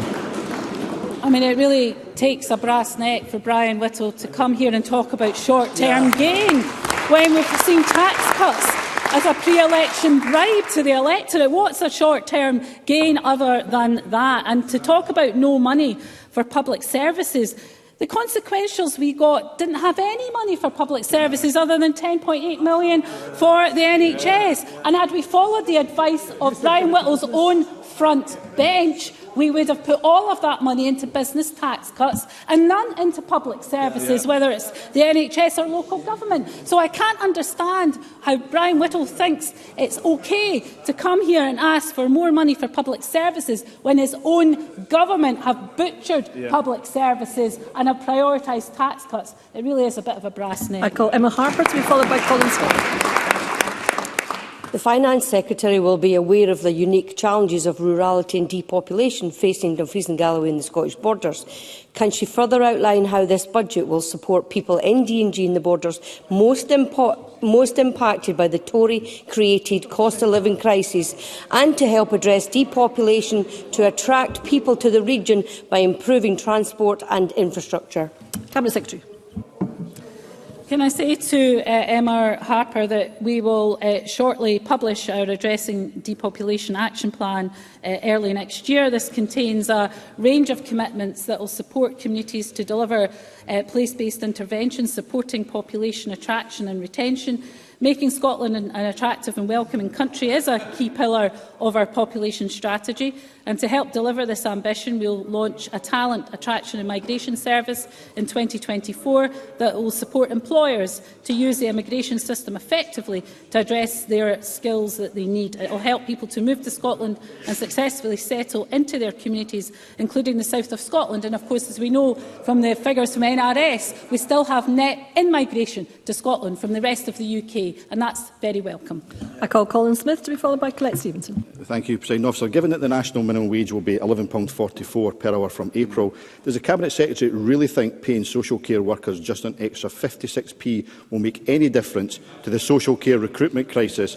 And given that she was the Health Secretary who promised to eradicate delayed discharge, but is now presiding over it at record levels, how many hundreds of millions of pounds has she had to build into her budget to pay for the cost of this incompetent government's utter failure to tackle delayed discharge? Cabinet Secretary. Well, of course, through the additional support to those social care workers, that will mean £2,000 a year extra. But that's £2,000 a year extra we wouldn't be able to afford if we didn't have the tax position that we've had, which your front bench didn't want to raise those additional tax revenues. So you want more money for social care workers, but you don't want to raise Cabinet Secretary, the revenues please restrain to me pay for for a second. I really must insist that when a question is asked, we must listen to the response, please. Cabinet Secretary, please restrain. Yeah, I think the incoherence on the Labour front bench and the back bench is really something that they should have a word with. I call Colette Stevenson to be followed by Donald Cameron. Colette Stevenson. As the Deputy First Minister outlined, the UK Government's autumn statement was the worst-case scenario, with big consequences for the Scottish Government's budget. In the face of continued Westminster austerity and the Tory-made cost of living crisis, can she outline what the Scottish Government is doing and the challenges it faces in terms of trying to mitigate so many reckless Tory policies? And can the Deputy First Minister also highlight the measures in this budget that will help to tackle inequality? Cabinet Secretary. Well, can I say to Colette Stevenson that as a government we have spent over £1 billion mitigating the impacts of 13 years of UK government policies such as the bedroom tax and the benefit cap.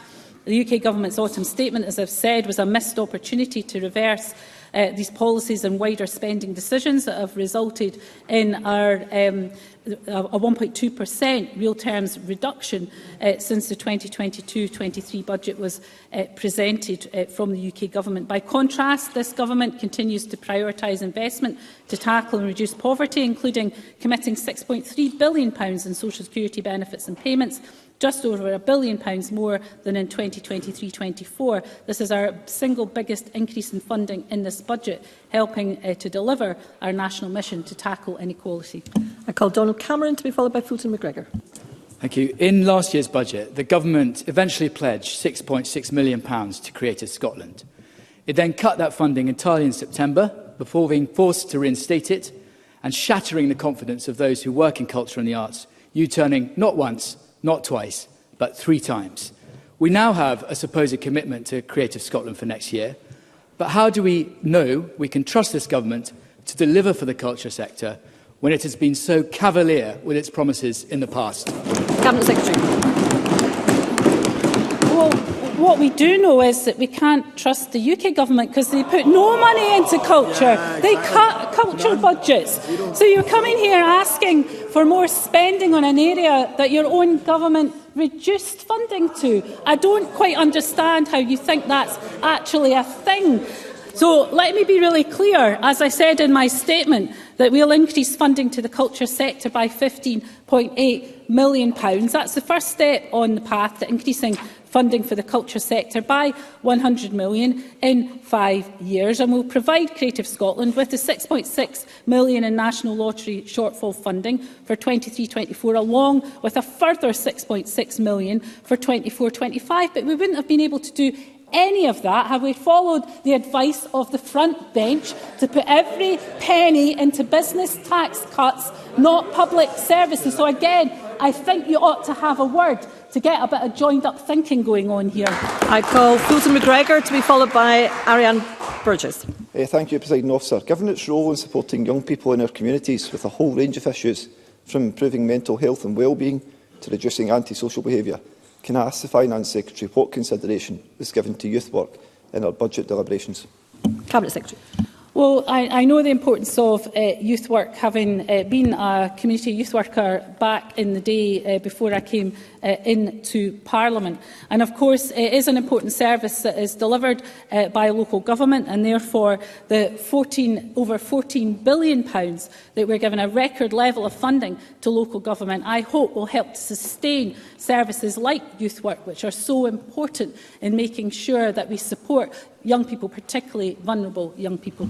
I call Ariane Burgess to be followed by Kevin Stewart. Green MSPs have pressed to ensure this budget invests in the green economy of the future, and I welcome that these proposals will see £4.7 billion invested in cutting carbon emissions and tackling the nature emergency. And this is the right thing to do for the people and for the planet of Scotland, And this is the right thing to do for the planet and for the people of Scotland too. Already households are feeling the benefit, at this week's report from the Fraser Vallender Institute highlighted, with a huge growth in jobs in the renewable sector. It's critical, though, that these benefits are felt in rural communities. So can the Deputy First Minister set out how the budget will support green job creation in rural Scotland? Cabinet Secretary. Sorry about. Thank you.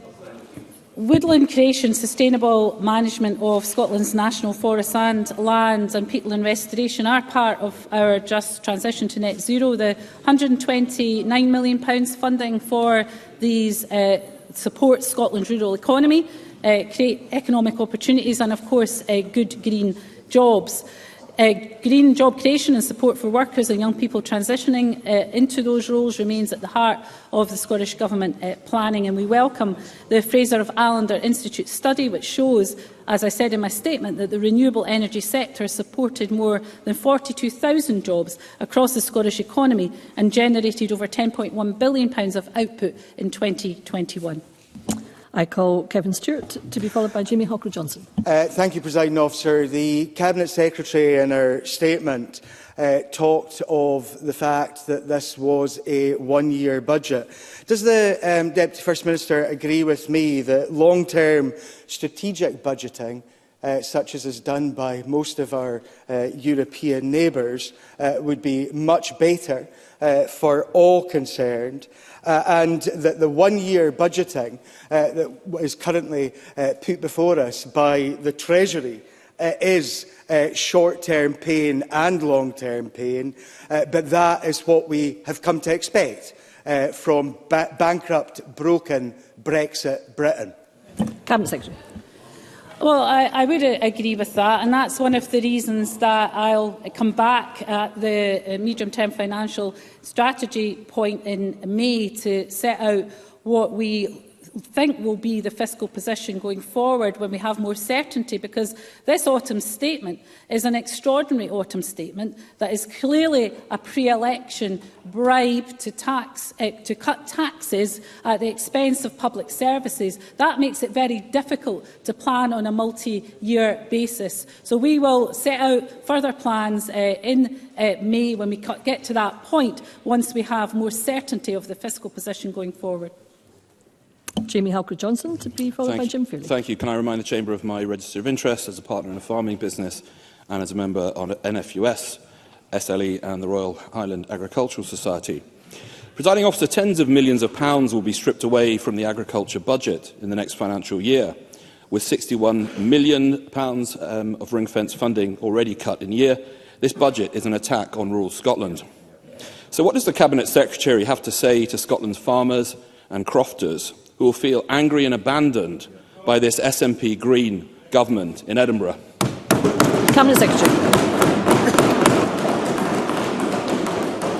Well, we got no money for rural Scotland or agriculture from the UK government. So again, Jamie Halker-Johnson comes here and contradicts his front bench, who wanted all of the money spent on business tax cuts, and he wants it spent on agriculture. I set out in my statement the importance of agriculture and supporting the rural economy. I have made clear, as I did to NFUS, that we will return that £61 million with a start this year, and we'll work with them in terms of the priorities going forward of when that funding will be returned. But it is a bit rich for any Tory member to come here and talk about the lack of money for rural Scotland or agriculture when not a single penny has been given by his UK government colleagues for that purpose. And again, not a penny was asked for by the Tory front bench. Again, just total incoherence. I call Jim Fairley, to be followed by Ash Regan. Thank you very much, Presiding Officer. Can you hear me? Mr Fairley, please resume your seat for a wee second. We need to hear the person who has the floor, and the person who has the floor is not any one of the people who are sitting on these benches here. The person who has the floor now is Mr Fairley. Thank you. Thank you, Presiding Officer. Cabinet Secretary, in light of the almost 10% reduction in the Scottish Government's budget in terms of capital spending, can you tell my constituents what this will mean for the timescale of building the new elective treatment centre at Perth Royal Infirmary? Cabinet Secretary. Well, Jim Fairley is right to point out the impact of a 10% cut in capital budgets over the next 5 years. It will have a profound effect on our ability to invest in our infrastructure. So when we will come back in the new year with our revised infrastructure investment plan that will set out what we are able to do and the timeframes that we will be able to do it. But if anyone in this chamber thinks that a 10% cut to our capital budget will not have an impact on our infrastructure investment, then they are living on another planet. So we will set out our priorities and how we will make sure that we continue to invest in Scotland's vital infrastructure. I call Ash Regan, to be followed by Bob Doris. Thank you, Presiding Officer. The budget shortfall is down to the Conservatives choosing to keep children in poverty and underfund the NHS across the UK. And these are very clearly political choices, not economic ones. So this funding model is not working for Scotland, and securing independence is the only way out of this mess. But I note in the 30-minute speech of the Deputy First Minister no mention of funding to advance the cause of Scottish independence. If spending reflects priorities, this government is not serious about independence, is it? Cabinet Secretary. Well, let me find a point of agreement, first of all, with Ash Regan, as I always try to do, and that is that she's right about the political choices, that this UK Tory government has made a political choice to cut NHS funding in real terms by 0.8%. Had we followed that political choice, then all the health boards in the Tory members' areas would have seen cuts to their funding, and they would have had to have been explaining to nurses and doctors and their constituents why that was. Why were we following Tory spending plans and cutting the NHS? But of course, we won't do that because those are not our priorities. Our priority is, of course, protecting frontline NHS funding. In terms of the other business of government, as Ash Regan will know, we have Jamie Hepburn working on the matters that she alluded to, and of course it is important. Of course, it is important because, as I set out in my statement, to get away from Tory austerity budgets for good requires us, presiding officer, to have independence. I call Bob Doris to be followed by Martin Whitfield. Presiding officer, there are understandably concerns from disabled people that unprecedented pressures on public finances may impact on support given to them. Concerns only exacerbated by UK Government plans to slash sickness benefit, force disabled people into work and to act as Minister for Disabled People. What reassurances can the Deputy First Minister give to disabled people in Scotland that the Scottish Government will take a different approach here and that this budget will support the needs of disabled people here in Scotland? Cabinet Secretary.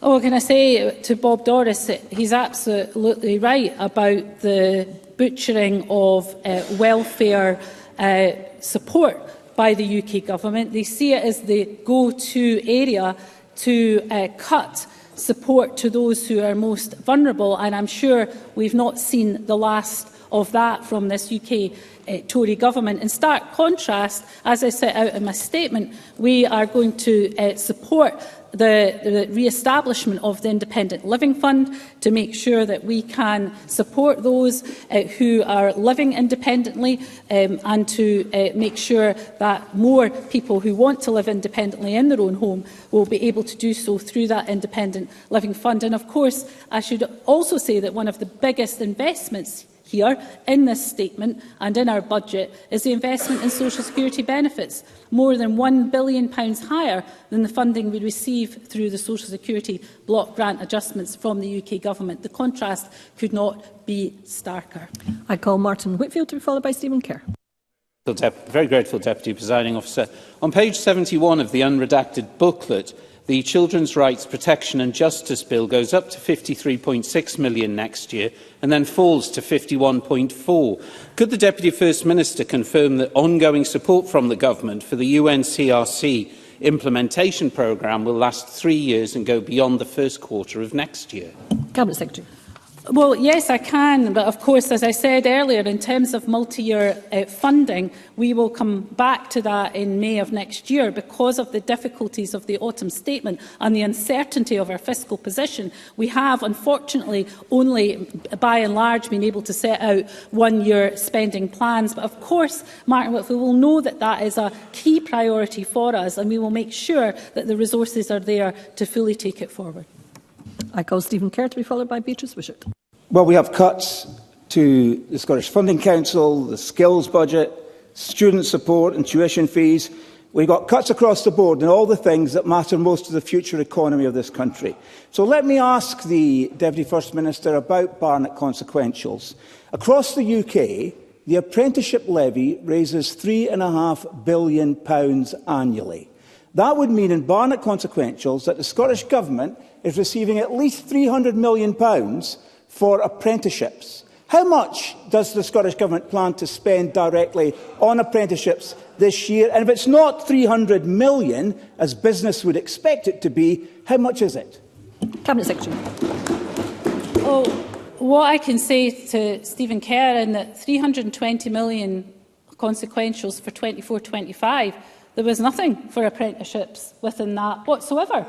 Nothing. £260 million for business tax cuts, a small amount for social security and £10.8 million for the NHS. There was no funding for apprenticeships or skills or education or colleges. So if Stephen Kerr thinks that is where the UK Government should prioritise its funding, then he should have a word with UK Government Tory ministers who clearly don't think investment in public services, apprenticeships, skills or anything else is important.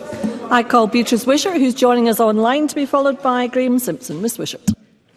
Thank you, Deputy Presiding Officer. The Deputy First Minister talks of support for a growing sustainable economy, but today it's been revealed that the Scottish Government is increasing the cost of lifeline travel on Northlink ferries with an eye-watering fares hike of nearly 9%. What comfort is there in this budget for families and communities in the Northern Isles faced with additional travel pressures which will impact businesses as well as individuals already struggling through the cost of living crisis? Cabinet Secretary.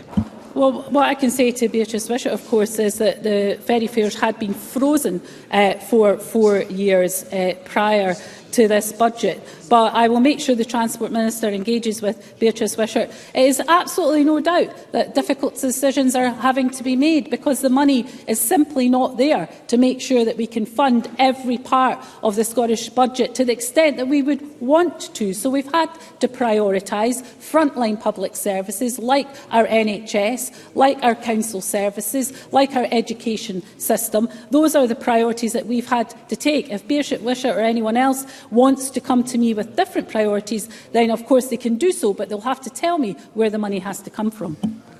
I call Graham Simpson to be followed by Russell Finlay. Thank you. The Finance Secretary has managed to deliver a £29 million real terms cut to the Transport, Net Zero and Just Transition budget. What did she say will be the effect of that?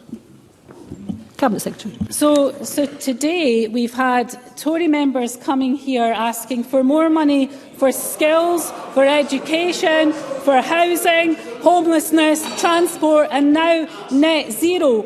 However, what I can say to Graham Simpson is he may not have realised, but the UK Government's biggest cut is to the environment and net zero budget within their own budgets. That means that having a cut to net zero budgets by the UK Government of Westminster budgets has a direct result in the money available to this government. So I think he should look to his own UK Government ministers for the decisions that they have made. And if you don't like them cutting net zero budgets, then you should make representation to make sure that they change their position on that. This government will continue to invest in net zero, as I have set out.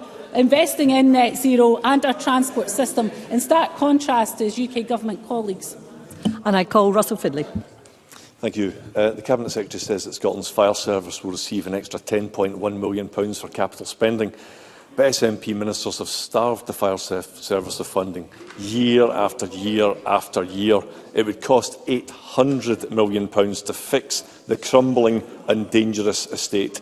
So does the Cabinet Secretary accept that firefighters will not be duped by her budget? Cabinet Secretary. Well, I know that our firefighters won't be duped by a UK Tory government that has slashed the justice budget at Westminster. One of the biggest cuts after net zero, I think it was to the justice budget at Westminster. And yet we have Russell Finlay coming here demanding more money be spent on justice services. So we'll make sure we continue to protect our Scottish Fire and Rescue Service. We are increasing the money to the Scottish Fire and Rescue Service. No thanks to any of the decisions made by his UK Government Tory colleagues. And I could squeeze in Mr Lumsden if it's a very brief question. Thank you, President Officer. I note that the rail budget has been cut by near £80 million in cash terms. So can the Cabinet Secretary explain how a cut to the rail budget will encourage more people onto our railways? Cabinet Secretary. Well, we will invest £1.6 billion to operate, maintain and improve Scotland's railway. We're investing £147 million in a prioritised programme for Scotland's railway that includes major project enhancements such as East Kilbride improvements, the Leavenmouth rail link, alongside development work for further electrification, and will invest £488 million on maintenance, safe operation and renewal of the Scottish rail network. But I say again to Douglas Lumsden, with a 10% cut to our capital budget over 5 years because the UK Tory government is cutting capital budgets, how does that help Scotland's railways? And if you don't think it does, then you should have a word with your UK Tory government colleagues, because what we see here is incoherence, with Tory members coming here asking for spend on just about all areas of the Scottish budget, when not a single penny came for any single one of them from their UK Tory masters. Thank you, Cabinet Secretary. That concludes the statement, and there will be a short pause before we move on to the next line of business.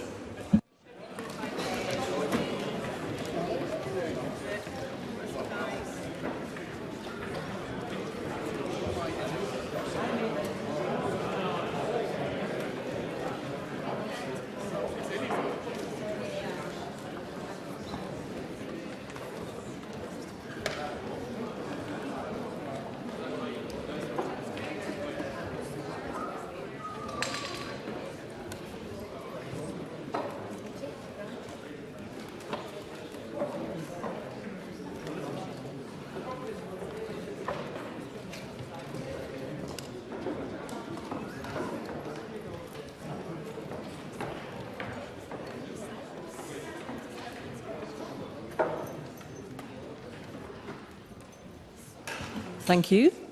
The next item of business is a statement by Elena Whittam on implementing the medication assisted treatment standards. The Minister will take questions at the end of her statement, and hence there should be no interventions or interruptions. And I call on Elena Whittam to speak. Around 10 minutes, please, Minister. Thank you, Deputy Presiding Officer. Today I want to assure the Chamber that I am determined to continue to work across these benches, across all sectors, across each and every community the length and breadth of Scotland, to embed the critical aims of the national mission to save and improve lives. My thoughts are with everyone impacted by the loss of a loved one. And to begin, I would like to acknowledge the suspected drugs death figures published last week by Police Scotland. That management information report provided an indication of current trends in suspected drugs deaths. It covered the period from January to September 2023, and it reported that there were 900 suspected deaths, which is 13% more than the same period of 2022. I am absolutely steadfast and determined to turn the tide on drugs deaths, and what is a real concern for me right now is the increasing appearance of synthetic opioids in the drug supply. This increase is being seen across the United Kingdom. I will cover this later, but these new drugs, especially nitazenes, are being found in a range of substances, and they bring with them increased risk of overdose, hospitalisation and death. That is why the MAT standards are so important. The second annual benchmarking report, published in June, illustrated that there was clear progress being made in a number of areas across Scotland. I would therefore like to take this opportunity to again thank everyone involved in working to change services for the better. Change is happening. From my meetings with individuals and various stakeholders over the last few months, I have heard about and witnessed for myself the will and the drive to improve access to treatment and support. For example, on MAT Standard 3, the MAT Standards Implementation Support Team are working in collaboration with colleagues from across Scotland to develop guidance to ensure that all people at risk of drug harms are identified and provided support, ensuring pathways extend beyond the ambulance service and the emergency department, but into housing, family members, justice, third sector organisations, and include people using any substances problematically. It is important to acknowledge the hard work and determination made in relation to implementing the MAT standards, but I do not shy away from the work that is still to do to ensure successful implementation is achieved and sustained across all of Scotland. And that is why, following the Ministerial Letter of Direction issued in June last year, I have maintained the requirement for the majority of areas to report to the Scottish Government on a quarterly basis. For 7 areas, there has not been significant progress, and so those areas will provide updates on their progress on a monthly basis.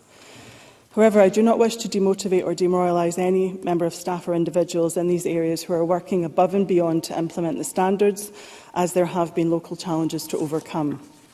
MIST is working closely with each of these areas, and I can report that for most, good progress is being made with a view to full implementation of Standards 1 to 5.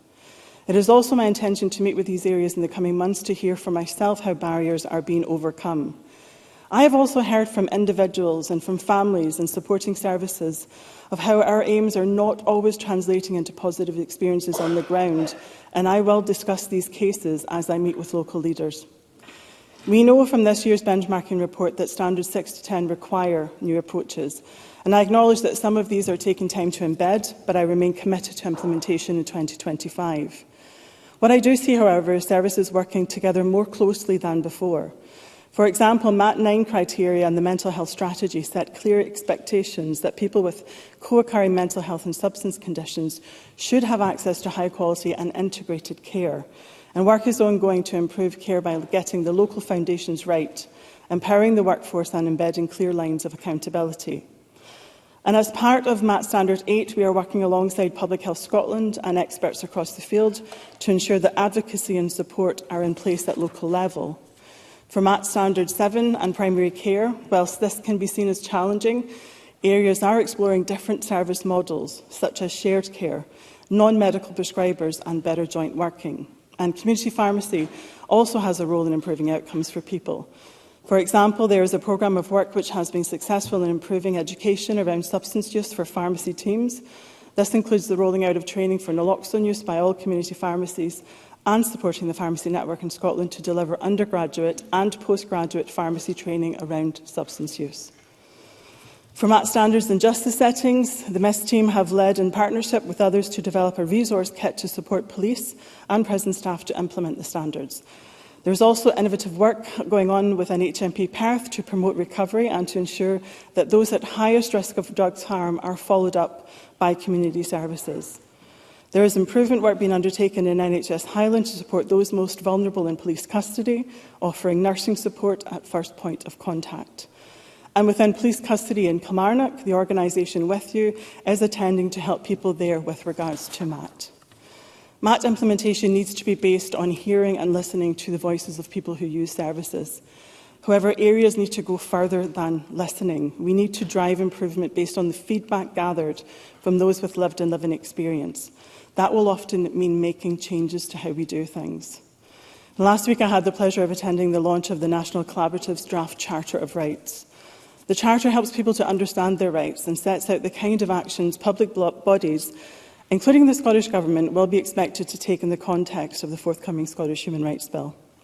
This strengthens efforts already underway as part of implementing the MAT standards, and crucially, it ensures that people are involved in decisions which affect them. Successful implementation of MAT and indeed our national mission requires a skilled, resilient workforce, and it is therefore crucial that services are able to attract, retain and support staff. And we are engaging extensively with partners to get a clear understanding of the specific steps required to drive improvement. And these steps are set out in the Drugs and Alcohol Workforce Action Plan, which was published earlier this month. This action plan details the key workforce priorities we will deliver over the next 3 years, and I want to offer the reassurance that significant progress has already been made towards delivering a number of these. Whilst I am committed to ensuring MAT standards are fully implemented, I fully recognise other emerging threats we need to be aware of and tackle, including the threat from synthetics such as nitazene. We have improved our surveillance to monitor drugs trends and what is in the supply through our Rapid Action Drug Alerts and Response, or radar system. This has allowed Public Health Scotland to issue 2 public health alerts this year on specific substances, with 1 for synthetic opioids. Alerts aim to raise awareness of risks for individuals, families and for service providers to deliver vital harm reduction, including the provision of naloxone.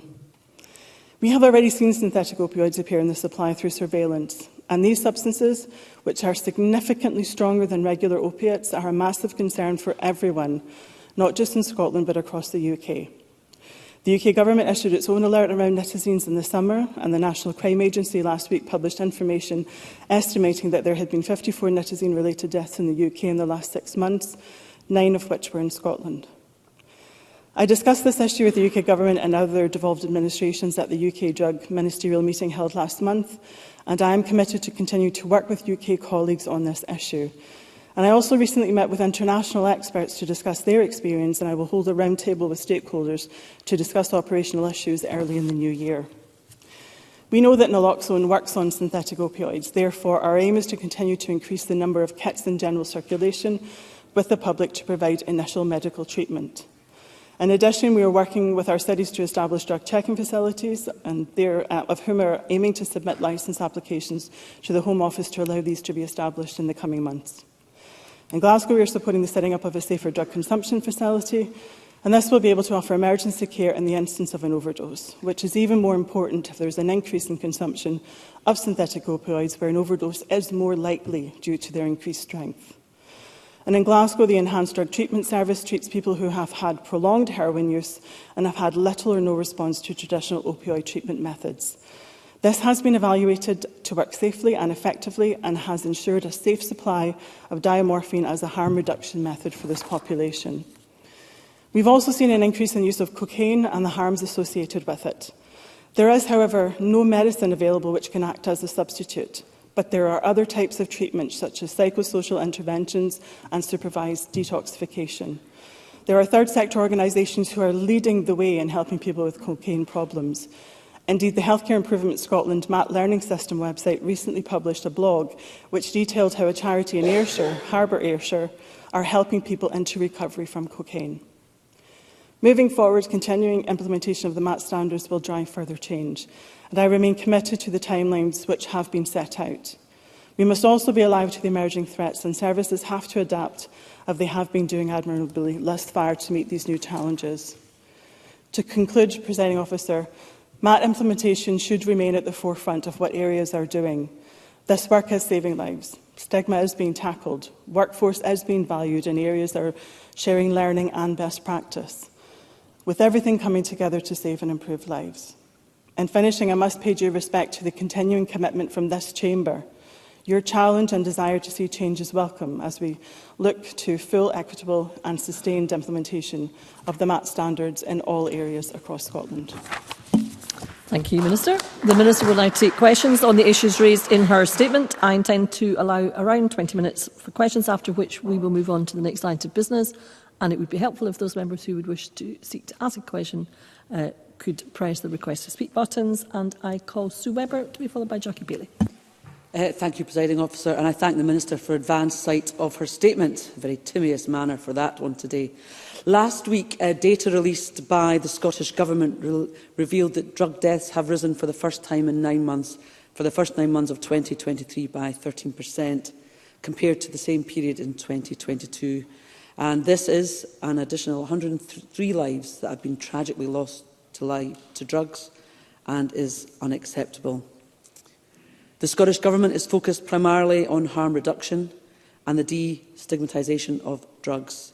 The 10 MAT standards are their vehicle to deliver this, but one they are failing to deliver, having pushed back the full implementation of these now until April 2025.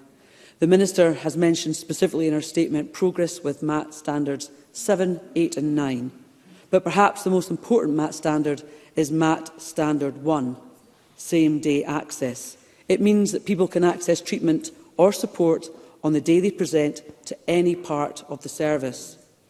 Yet national drug and alcohol treatment waiting times were published today, showing that 5 out of 13 health boards did not meet the standard that 90% of people referred for help will wait no longer than 3 weeks for specialist treatment. If health boards and ADPs cannot provide treatment within 3 weeks to 90% of the people, how many are capable of achieving same-day access to treatment? In other words, MAT Standard 1. Minister, you stated that you're absolutely steadfast and determined to turn the tide on drug deaths. If this is true, every avenue must be explored. Will the Minister finally get behind the Right to Recovery Bill? Minister. I recognise Sue Webber's commitment to working on this area and her passion for that. What I would say from the outset is that access to specialist treatment is slightly different than access to same-day treatment for MAT standards. So perhaps there's a little bit of work I need to do to actually communicate that more effectively. We are seeing progress in achieving MAT Standard 1 right across the board, which is very welcome. What I would say with regards to looking at harm reduction, Harm reduction is a form of recovery, and I don't think that we can separate the two out. I absolutely am committed to make sure that we extend access to residential rehabilitation. We have committed over £37 million to 7 capacity projects where we are seeing people accessing that in numbers that we've never seen them before. Last year we had 812 people access a publicly funded placement into residential rehab, which was a 50% increase. So I am committed to working across the chamber, and I'm also committed to looking at the Right to Recovery Bill when it's published, because I'm really interested to understand how they have actually addressed some of the concerns that were raised about unintended consequences at the consultation stage. But I absolutely give my commitment to have a look at it once we see the detail of it. Could I remind all members who wish to seek to ask a question to make sure they press the request to speak button? I call Jackie Bailey. I thank the Minister for advance sight of her statement, although I found it to be wholly depressing. MAT standards 1 to 5 are still not fully implemented, and there is no guarantee on whether standards 6 to 10 will be delivered by 2025. And as we've already heard, the fact that the number of drug deaths has increased by 13% when compared to last year is simply shameful. Since a public health emergency was declared 4 years ago, almost 5,000 lives have been lost. So any progress on MAT standards and on a safe consumption room pilot in Glasgow are steps in the right direction, but much more needs to be done. The massive cuts handed down by the health and social care partnerships by this SNP government have resulted in the reduction of men's rehab services and the planned closure of Turning Point, who provide women's rehab services in Glasgow. Their funding was slashed by £850,000. And despite rising numbers of drug deaths, the SNP have cut funding to alcohol and drug partnerships by £46.3 million in real terms. That tells you all you need to know about SNP priorities. So can the Minister tell me what she is doing to stop the cuts for drug rehabilitation and treatment services so more people do not lose their lives in Scotland? Minister. I absolutely recognise that we have lost far too many people in our country to wholly preventable deaths. What I would say to Jackie Bailey is that we have drug and alcohol services have seen significant increases in funding as a result of the national mission. This increase in funding into drug policy represents a 67% increase in funding from 2014-15 to 23-24 in real cash terms, according to figures published by Audit Scotland last year. So whilst I do recognise that there are issues in terms of funding, we have to recognise that in the year prior to where we traditionally think of the services having a reduced budget, we have seen a 67% increase in real terms. With regards to Turning Point and other services like that, those are decisions that are not taken by this government. I do anticipate and understand why people are afraid of what might happen with the closure of such a service, and I'm actually looking to the Health and Social Care Partnership to explain how they're going to support some of the most vulnerable women, especially within their city centre, who are experiencing multiple and complex needs. So I am alive to all of those issues, and I am determined that with the budget that I am in control of, that I am going to make sure that those monies get to the places where they need to be, and that's going to give us the most result for the money that we can invest. There are a number of members, obviously, who wish to seek to ask a question, so we will need briefer questions and briefer answers. I call Audrey Nicholl to be followed by Standish Gohani. Thank you. During recent engagement with my local ADP service lead, the issue of medication costs was raised. So can the Minister provide an assurance that health boards are meeting the costs of medications that potentially save lives, such as Buvidal and naloxone, in the same way that other patient groups would have access to life-saving medication? Minister. I thank Audrey Nicholl for that question. It's a really important one at this point.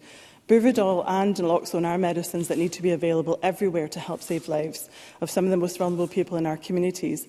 And it's simply unacceptable for health boards and IGBs to single these medicines out to be treated differently to all other medicines. If we think about stigma, stigma is actually pervasive in all areas of our culture when it comes to issues around about drug use. My officials have met with Chief Finance Officers and ADPs to ensure that the cost of these medicines are being provided for appropriately. For boards where there still may be some confusion, we will be writing out shortly to give clear instructions on the need to properly fund the availability of Buvidal and naloxone. I call Standish Gohani to be followed by Emma Harper.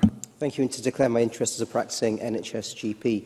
Minister, your statement today, like many statements we have heard before, does not actually say anything, except that drug deaths have gone up by 103 more people, with real families.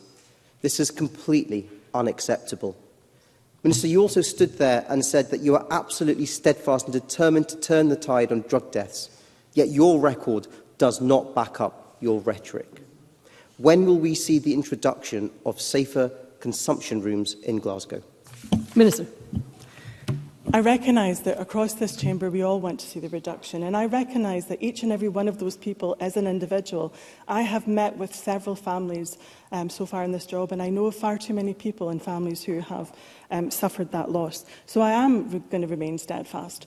And one of the things that we can do to support those individuals who sometimes are at most harm within the city centre, who are injecting in public, who we know from the report Taking Away the Chaos in 2016 require that safer consumption facility. The Glasgow Health and Social Care Partnership are working at pace to make sure that they have staff members in place come the spring, and that we hope that that facility will be open by the summer months once we have the infrastructure in place. Emma Harper, to be followed by Paul Sweeney. Sir, the Minister will be aware that I've been working to ensure that the MAT standards are implemented for rural parts of Scotland, such as Dumfries and Galloway and the Scottish borders. Can the Minister provide an update on how implementation is working in rural areas versus urban areas? And can she comment on how stigma reduction work is progressing in rural Scotland, such as through the importance of local recovery cafes like Borders in Recovery Group, which takes place in Hoyk, Gala, Kelso, Eyemouth and Peebles? Minister. Both small teams and those in remote and rural settings have particular challenges. However, ADP areas with remote and rural settings have demonstrated innovation in terms of maximising the use of technology and flexible models of care so that people could benefit from equitable care and treatment. I think those in our remote and rural communities have always had the adage that hafties a good meester, as my grandpa would say, and they are very innovative in their approaches. And Emma Harper has mentioned Borders in Recovery, and that's an organisation that I would like to get down to in the new year to actually meet and discuss with them how they deliver their support services within such a rural setting. But I am keen to make sure that we see our rural services develop. And we know that stigma prevents people from accessing the treatment and support that they need and that they are entitled to, and it can be the specific impacts in rural areas. There's work taking place locally to reduce stigma, with all ADPs reporting that they consider stigma reduction within written strategies or policies, including the MAT standards implementation plans, alongside a range of other actions. And nationally, we published our Stigma Action Plan last year, which outlines our plans to develop a voluntary accreditation scheme to tackle structural stigma and to implement a national programme of activity to challenge social stigma. And I will keep the Chamber updated on the progress of that plan. I call Paul Sweeney to be followed by Stuart McMillan. Thank you, Deputy Presiding Officer. An evaluation of Glasgow's diamorphine-assisted treatment service pilot found that those engaged with the service decreased heroin use and saw improvements in their overall health and well-being. So very positive signs there. But the evidence shows that diamorphine-assisted treatment works, but the Glasgow service has helped just 30 people since it was launched in 2019. Very restrictive capacity. So what is the Scottish Government doing to increase that capacity so that more people who use drugs with complex needs can access this treatment in line with MAT Standard 2 on choice? Minister. I absolutely recognise the question that Paul Sweeney puts to me, and I recognise that the model that's on offer within Glasgow started during COVID, and we saw that there was an interruption to the amount of people that were brought on board. We know that that's increasing as time passes on from COVID, but I'm also aware that there's other models that we can implement across the country. So there has been funding that's been made available for projects to actually look at whether there's scoping exercises in local areas to actually take it on. And I've actually had discussions with Cranston and other organisations about how perhaps that can be delivered in different parts of the country in different models. And I'm willing to work with any local area that wants to do that. The Government's ready to stand side by side with local partners. I call Stuart McMillan to be followed by Alex Cole-Hamilton. Thank you, Presiding Officer. First, I'd like to remind the Chamber that I'm the Vice Chair of Moving On Inverclyde, a local recovery service. There are important differences in drug-related deaths data collection methods across the UK, and can the Minister speak to these differences, the consequences for the comparability of the figures, and also the continued steps being taken to ensure that improvements in data collection takes place here in Scotland? Minister.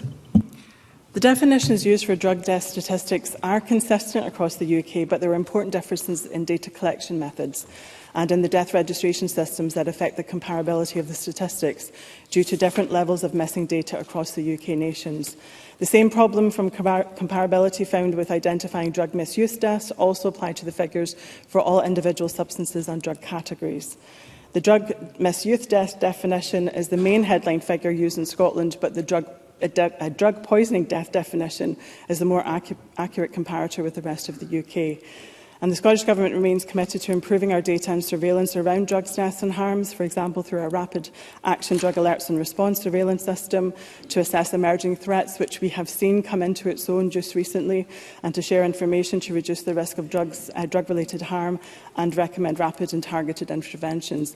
We've also seen great advances in toxicology reporting in Scotland, and that is something that I know ministers in the rest of the UK have looked towards us for leading in that, because the more that we can identify the substances, the more that we can then introduce harm reduction measures. I call Alex Cole-Hamilton to be followed by Annie Wells. Thank you, Presiding Officer. The Minister will be aware that she carries the good wishes of these benches in her mission in this regard. In November, I raised with her the threat posed by synthetic opioids, which can be up to 100 times stronger than morphine. And in the United States, in 2012, 2,500 people died after using them. By 2022, that number had leapt to nearly 80,000 deaths a year. Presiding Officer, that could be the canary in the coal mine for what's happening here in Scotland. We know that there's been an increase in the use of nitazines, a synthetic opioid, that has been linked to 9 deaths in the last 6 months. So can I ask the Minister if she will commit to more regular monitoring and updates of Parliament about nitazine use and mortality, so that we can be clear if this is a wave that is about to break here? Minister. I thank Alex Cole-Hamilton for his question, and it is something that I've been pondering myself as to how we can make sure that the information that we get from the radar reports, the information that we collect from the Queen Elizabeth Hospital and their programme that they have where they're monitoring people in real time as they come into A&E, that we can actually collate that information and look at it in totality, because I am really concerned about what might be facing us coming down the line. I have visited with local organisations just this week and heard where we've had to have a deployment of 4 doses of naloxone within a service to actually reverse an overdose. And this is really concerning. And what's concerning me as well is these nitazines are being found in substances that are not linked to heroin. So somebody's not actually anticipating that they're taking a nitazine. They're perhaps buying an illicit benzodiazepine, or even using a vape, which is supposed to be a cannabinoid type vape, and there's nitazines contained therein. So yes, I will commit to keeping the Chamber abreast of the emerging threats, but also to try and figure out how we actually respond in an even quicker time frame. Annie Wells to be followed by Jackie Dunbar. Thank you, Presiding Officer. In your statement, Minister, you said that there has been a rise in cocaine use and its associated harms. And you also stated that there was no medicines available as a substitute. There are other treatment methods available, one being supervised detoxification. Can the Minister explain how supervised detoxification will be delivered, and if there will be a requirement for residential rehabilitation? And if so, can the Minister explain how these residential placements will match demand? Minister. Annie Wells asks a really important question, because the rise in cocaine use, we are seeing it right across the country, and we're seeing it in different age groups and different cohorts of individuals. And whilst at this point in time there is no medication substitute for such a stimulant, detoxification actually can work very well. So we have committed £5 million per year at the moment to actually look at our stabilisation and detoxification provision across the country. £3 million of that is to increase that provision, and there's £2 million that's actually about a rapid capacity building fund. And what I would ask is that local areas look perhaps to work together collectively on that, so that we can increase the provision in terms of the placements for stabilisation and detox, because they are a key part in our mission, and they're also that key link between community recovery settings into that detox setting, stabilisation setting, and then perhaps onto residential rehabilitation if that's right for the individual. So happy to keep Annie Wells informed as we go along there. I call Jackie Dunbar to be followed by Gillian Mackay. Thank you, Presiding Officer. The MAT standards emphasise a multi-pronged approach to treatment and residential rehabilitation as a potential course for support. Can the Minister provide an update on the progress being made in expanding and improving access to publicly funded residential rehabilitation? Minister. Yeah, following on to the question that Annie Wells has just posed to me, Jackie Debar actually asked another really good question. We are committed to expanding access to residential rehab, and we have an investment of £37 million in 7 residential rehabilitation capacity projects across the country. And through this and other funding over the course of this Parliament, we are working to increase overall residential rehabilitation capacity by 50%, which is an increase from 425 to 650 beds. We are also moving at pace to develop a standardised approach to commissioning residential rehabilitation services through work with Scotland Excel, and they have also supported us to create an online service directory that will be available soon to allow services and individuals to see what is on offer across the country. We are providing funding to support residential rehab placements, including £5 million per year to ADPs, and additional funding through our Prison to Rehab scheme and through our capacity programme. And this morning, Public Health Scotland published their report, which shows a further increase in the number of referrals in the first 2 quarters of 2023-24, with a total of 477 statutory funded placements being approved. This is an increase of 126 placements when compared to the same period in the previous year, where 812 placements already showed a 50% increase in placements overall. So we aim to increase the number of statutory funded placements by 300% over the next 5 years, so that by 2026 at least 1,000 people are publicly funded for their placement in residential rehab. I call Gillian Mackay to be followed by Claire Hockey. Drug use is not a simple issue, but rather something that's compounded by factors such as deprivation, poverty and exclusion. What training is being provided to ensure that these interrelated and interlinked issues are being dealt with? And given the Minister's acknowledgement that experiences on the ground are not always good, how are we ensuring that when things do go wrong, they're evaluated, addressed and, where appropriate, are being used to improve knowledge and individual practice? Minister. I thank Gillian Mackay for that question. It's a very important one with several facets to it. As per MAT Standard 8, the Scottish Government is working with Public Health Scotland and experts across the sector to ensure that people who use drugs have access to independent advocacy and support for their housing, their welfare and income needs. The Scottish Government is committed to ensuring that those who use alcohol or drugs are supported to access services, and that staff are trained to understand the wider complex needs of people who use drugs. And in order to ensure that these important but complex interlinked issues are recognised, REACH Advocacy have been awarded funding to deliver training on the implementation of MAT standards as part of a wider human rights-based approach. This training allows frontline staff and managers across statutory and third sector services to develop their knowledge of MAT standards and human rights legislation in order to provide holistic and rights-respecting care. There's also a fundamental part about where we actually recognise where things have gone wrong, that we really take on board that learning, and then that learning can be cascaded to other frontline services. And I'm also really cognisant just now, after hearing directly from frontline services yesterday, about how the impact of actually repeated overdose reversals is having on those members of staff. So we're also looking towards supporting members of staff's well-being as well. And I call Claire Hockey. Thank you, President Officer. And I refer members to my entry in the Register of Interest. I hold a bank staff nurse contract with NHS Greater Glasgow and Clyde. As the Minister is aware, Standard 9 states that all people with co-occurring drug use and mental health difficulties can receive mental health care at the point of medication-assisted treatment delivery. And I note the Minister mentioned Standard 9 in her statement. Can she give a further update and further information on the progress of implementing this MAT standard? Minister. I thank Claire Haughey for the question, because this is a real fundamental part of ensuring that people that have co-occurring issues with substance use and mental health issues are not bounced around services, which happens far too often. We have commissioned Healthcare Improvement Scotland to produce an exemplar protocol which will build on best practice from across the country and internationally. This will ensure that every area has access to a high-quality document which they can base their own protocol on. Once the exemplar protocol is made available to the local areas early next year, HIS will offer strategic change management support, and this support will help local areas to adapt the exemplar protocol to their own circumstances, pilot elements of the protocol and then implement it fully. In addition, we will work with HIS and stakeholders, including NEST, to ensure that we have the appropriate training and data reporting to support and monitor improvements. By implementing the exemplar protocol, local areas will also be implementing MAT Standard 9 with co-occurring support where it's needed. However, the protocol is not limited to opiates or medication-assisted treatments and will actually support much more people in terms of their substance use. Thank you, Minister. Concludes the statement, and there will be a short pause before we move on to the next item of business. Thank you.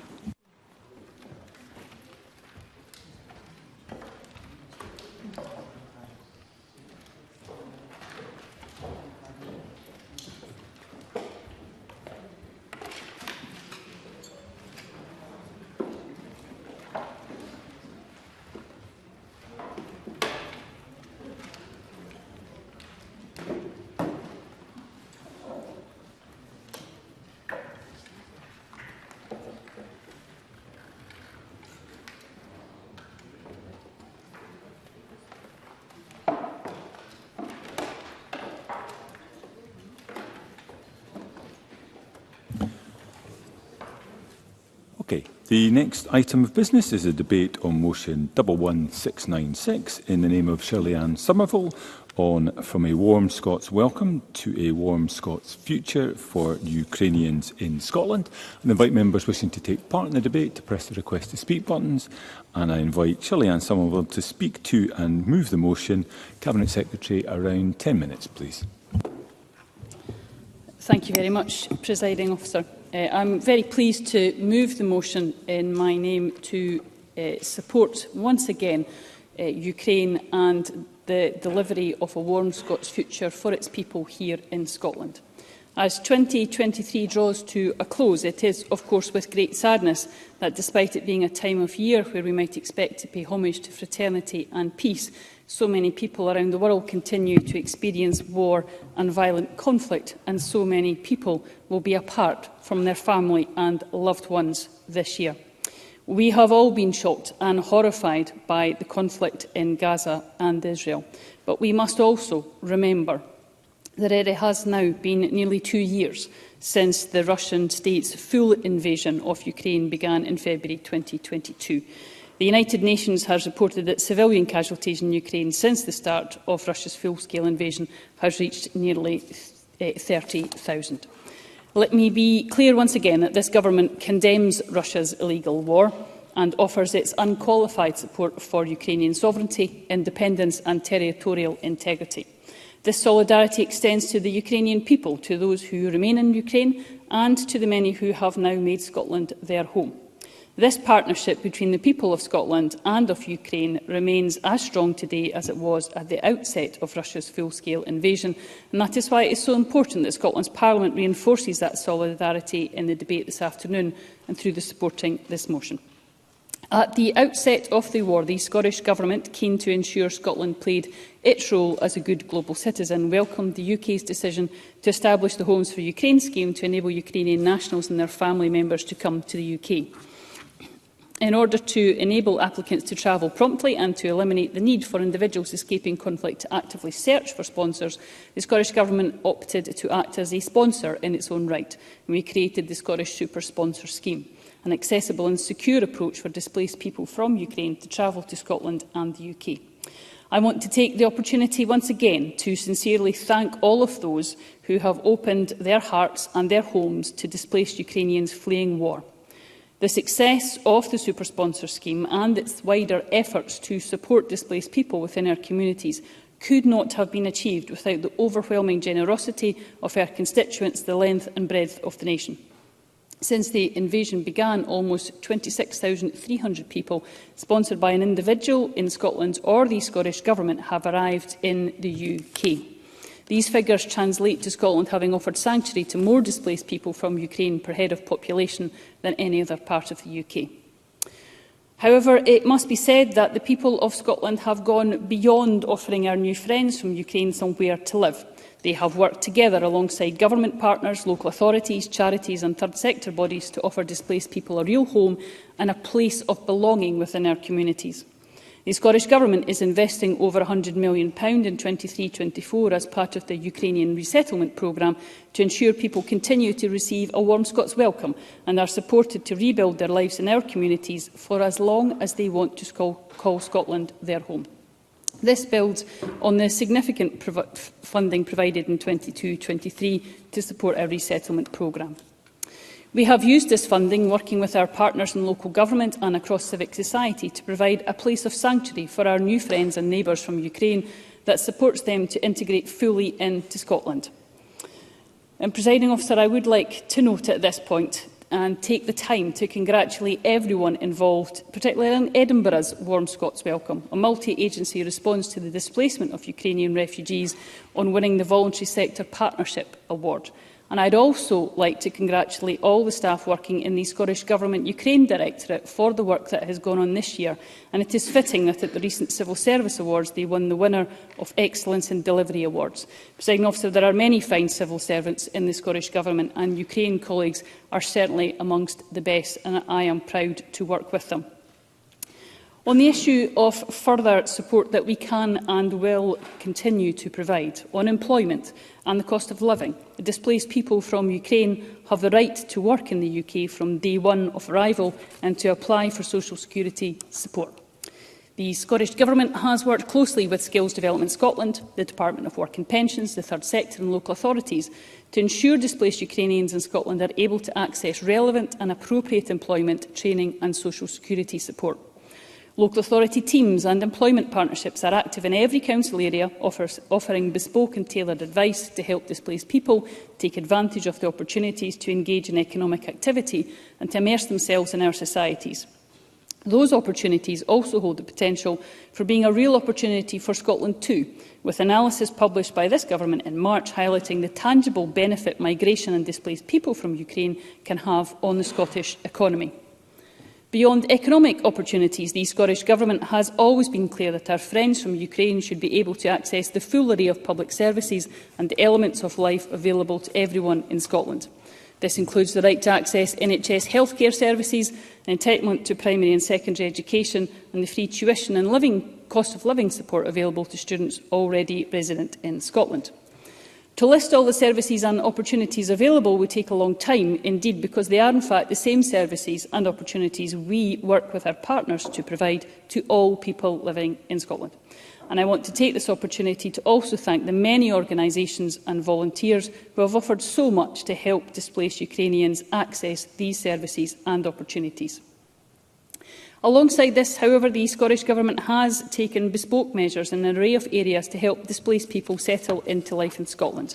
And that's why we're working to ensure displaced people do not have to stay in short-term accommodation for longer than necessary.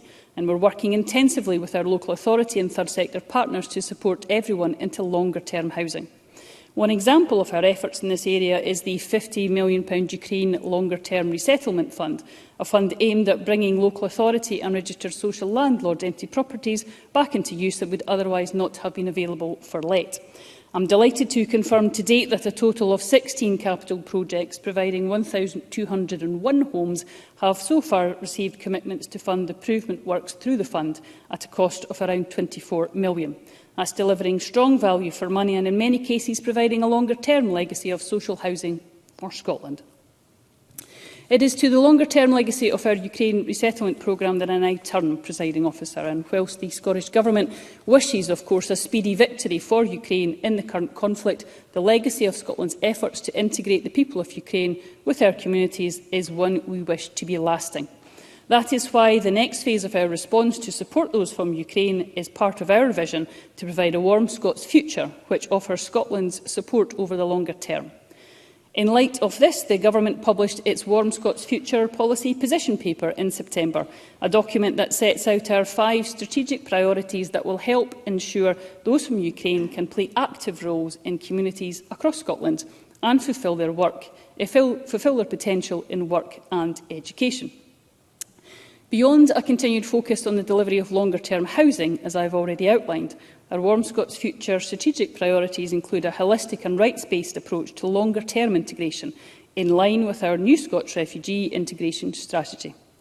This approach will ensure a concerted effort to not only support the immediate needs of displaced people, but to empower them to regain their autonomy and reduce the vulnerabilities induced by displacement. The upcoming English for Speakers of Other Languages review, as part of the Adult Learning Strategy, will be utilised to ensure the unique experiences of displaced people from Ukraine in this area are acknowledged and addressed. Furthermore, perhaps most significantly, our holistic approach to enabling displaced people to engage in healthcare, education, employment and within our communities aligns with the National Trauma Training Programme and the Mental Health and Wellbeing Strategy. This will make sure we take into account the specific circumstances of each individual's health, but also the impact that war and the experience of displacement has had on them. One of our other key strategic priorities in delivering a warm Scots future will be to pursue clarity on routes to settlement, family reunification and repatriation. We have been clear that we want displaced people from Ukraine to be able to make Scotland their home for as long as they need us. But with immigration reserved, we are pressing the UK Government for clarity on what will happen as the initial 3-year period for Homes for Ukraine visas comes to an end in March 2025. Displaced people from Ukraine must not be at risk of becoming destitute if they are unable to return safely to Ukraine after their visa expires. And urgent clarity is needed for Ukrainians on what their options may be so that they can make informed decisions about where they want to live. We recognise that many displaced people from Ukraine may opt for voluntary repatriation when it is safe for them to return to Ukraine, and we are clear about the need for there to be support in place for people to do so.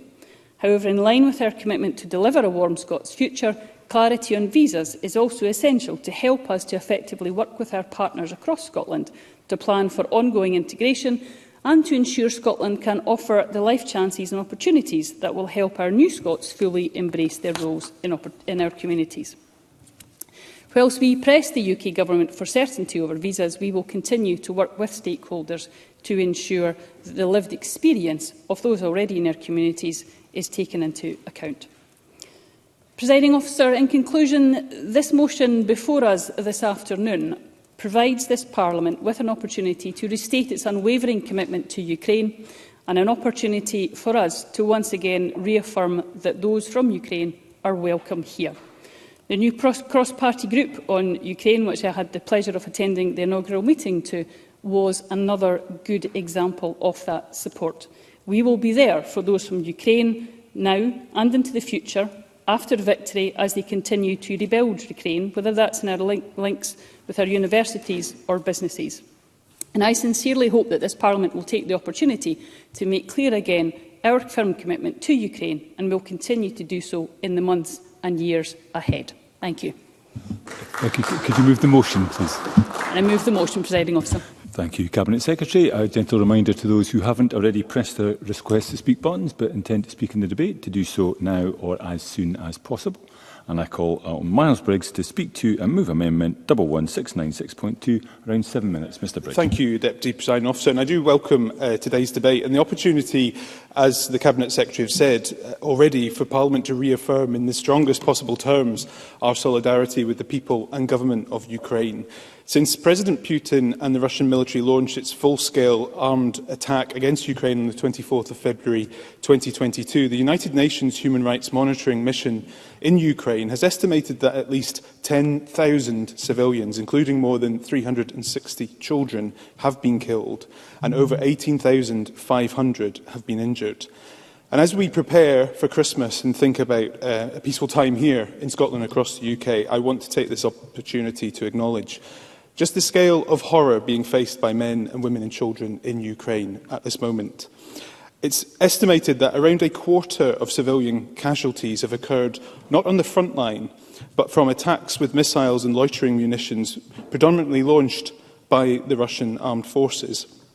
In the deadliest such attack this year, a missile launched by Russian armed forces struck a funeral reception in Horoza village in Kharkiv Oblast on the 5th of October, killing 59 civilians in total violation of international humanitarian law. The attack, although more lethal, aligns with a pattern of several attacks we have seen where powerful missiles are striking populated areas under the control of Ukraine, resulting in multiple civilian casualties and significant damage to civilian property and infrastructure. And it's been estimated as well that the number of Ukrainian and Russian troops killed or wounded since the war began is now nearing over 500,000 as well. The situation in Ukraine remains appalling, and the brutality that has been visited on its people defies belief. But what is important is that we make sure we stand with the people of Ukraine and also make sure that their concerns are heard in our Parliament today. Other humanitarian concerns taking place in other parts of the world at this moment in time must not detract from the situation we see in Ukraine or diminish from our complete support for their government and country. And I am proud of the fact that from the outset the United Kingdom has stood shoulder to shoulder with Ukraine and has been at the forefront of helping the Ukrainian people and its government. We were and continue to be one of the main countries to provide military equipment and training after Russia seized Crimea, and have supported Ukraine throughout the build-up to this war as they've tried to resist the invasion. So it is vital that we continue to provide that support for as long as it takes. Deputy Presiding Officer, as I've stated, the human impact of this war is stark. Around 6 million people have been displaced from Ukraine, and a record 6 million across Europe. 5.1 million are displaced in the country itself as well. In Poland, we have seen the highest number of people cross the border from Ukraine, around 13 million. And Russia is also hosting around 1.3 million people, with Germany around 1.1 million. And as has been mentioned, the United Kingdom has also made sure that we've offered sanctuary, with 209,000 people displaced from Ukraine here in the UK. I think the Scottish Government's latest statistics suggest around 26,000 of those are here with sanctuary in Scotland.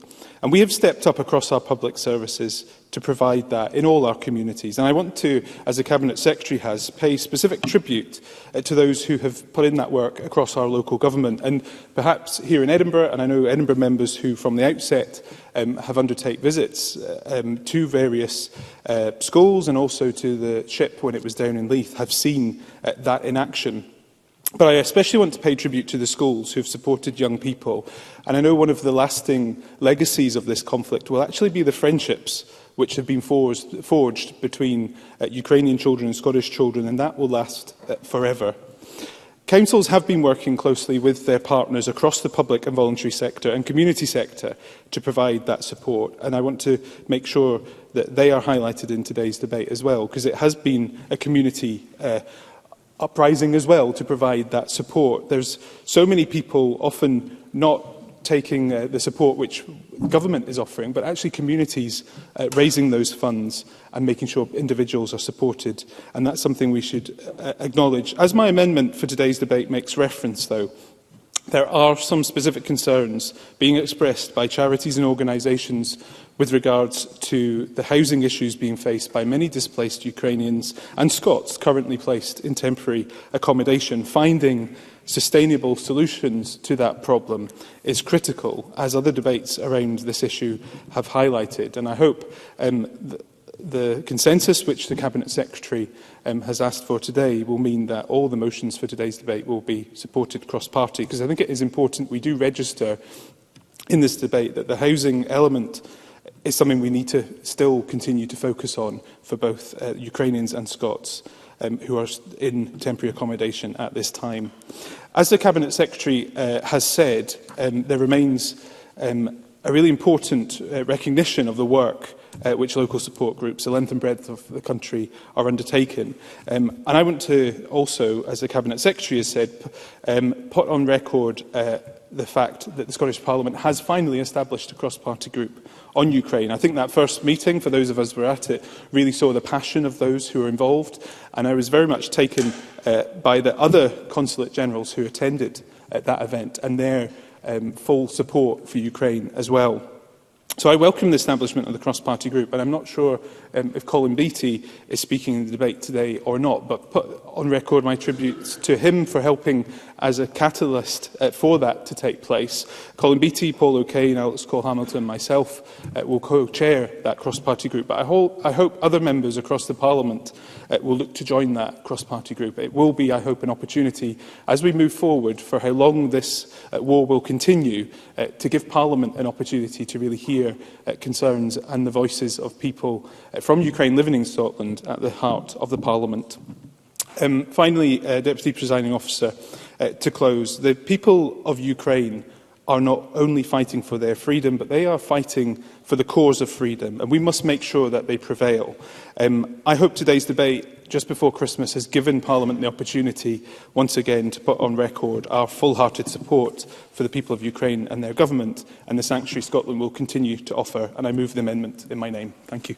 Thank you very much, Mr Briggs. I now call Paul O'Kane to speak to and move Amendment 11696.1. Around 5 minutes. Mr O'Kane. Thank you very much, Deputy Presiding Officer, and I will move the amendment in my name. It has been 663 days since the full-scale invasion of Ukraine on the 24th of February 2022, and it has been 3,589 days since Ukraine's sovereignty was first violated during the illegal annexation of Crimea on the 20th of February 2014. It remains now, as it was then, an unacceptable and despicable act to launch such aggression on the European continent for the first time in many of our lifetimes. And it remains now vital, as it was then, to stand side by side with the people of Ukraine, to provide them with the support that they need, both those who have remained in Ukraine and those who have had no alternative but to flee from Ukraine and to seek refuge elsewhere in the world. Indeed, as we've heard already in this debate this afternoon, we have welcomed into this country those who were fleeing bombs, artillery and missiles. And in doing so, that was the very least we could do to demonstrate our firm solidarity with the Ukrainian people. And we must continue to do that and to offer that sense of welcome for as long as it remains unsafe and people are unable to return home. Those people should know that the option of a home in the United Kingdom and here in Scotland is a safe place available to them with all of the support that they would need. I think in this debate as well, Deputy Presiding Officer, we've heard about the important initiatives that have been carried out in Parliament over that time period I outlined, and certainly I would like to add my voice to colleagues from across the Chamber about the strength of the cross-party group on Ukraine, having been established just recently, just this month indeed, in the Parliament. And I hope that it will be a strong vehicle for all of us across the Parliament to be able to offer that solidarity and support to the people of Ukraine.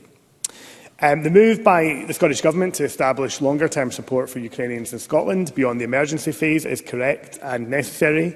It is incumbent, I think, now on the Government to ensure that the voices of Ukrainians in Scotland are listened to when constructing and implementing that support, and ensuring that the programme of work is carried forward at pace with all of the appropriate resourcing we would want to see.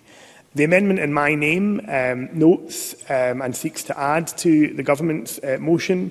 We welcome and applaud all ordinary Scots who have welcomed Ukrainian refugees into their homes. I think that's a really important point to put on record in this debate and through the amendment today, because when the call for help arose, people across this country answered it and demonstrated, I think, the very best of us, and their ongoing support should never be forgotten in this chamber or elsewhere in Scotland, because it was the ordinary people of Scotland who, as I say, rose to that call and brought people into their homes.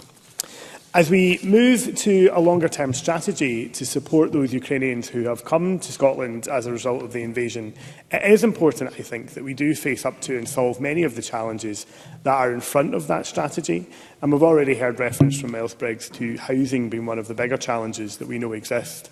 There is a housing emergency in Scotland, and we also know that research conducted for the British Red Cross by Heriot-Watt University has shown that Ukrainians are 4 times more likely to face homelessness than the wider population.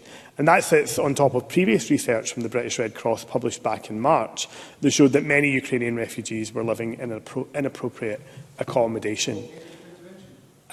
Yes? Keith Brown.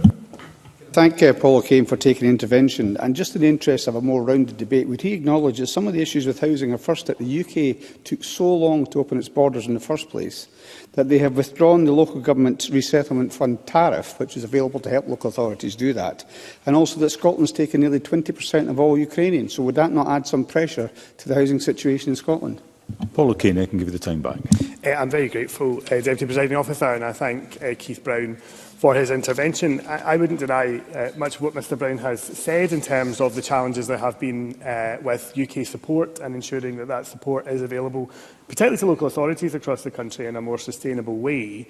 But I am coming on to discuss the fact that we do have long-standing structural problems in terms of housing in Scotland, and I think that is compounding the opportunities and the options for local authorities to be able to provide housing more generally to those who come to our shores seeking asylum and indeed seeking refuge. So, whilst notwithstanding I accept some of those points, I think there is a wider point here, and the wider point, of course, being that much of the money that has been passed down from some of those funds is not ring-fenced, and although I appreciate that ring-fencing is not something government would seek to do, it does mean that local authorities who are already stretched are having to spread that money more thinly and ensure that they can provide more housing options across all of their estate, if you like, in terms of local authorities. So I do think there are significant challenges. I think today's budget we will need to reflect upon.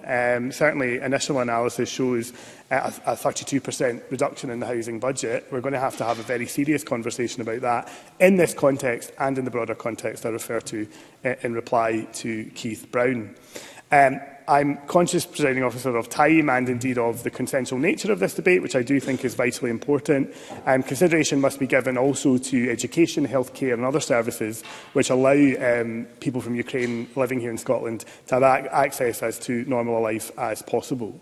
So we as a Parliament need to ensure that we reaffirm our supportive and welcoming attitudes to those fleeing war, violence and persecution, that we ensure that we stand full square with Ukraine against Russian aggression, and that we advance as a Parliament our warm welcome by putting in place all of the structures and support that is required to make that a genuinely deliverable outcome. I'm very grateful. Thank you, Mr O'Kane. I now call Alex Cole-Hamilton around 4 minutes, please. Thank you very much indeed, Presiding Officer. Can I start by declaring my interest, having been a sponsor or a host under the Homes for Ukraine scheme for 9 months, and also under official sanction by the Russian Federation. Can I thank the Government for bringing today's debate? This is a really important one.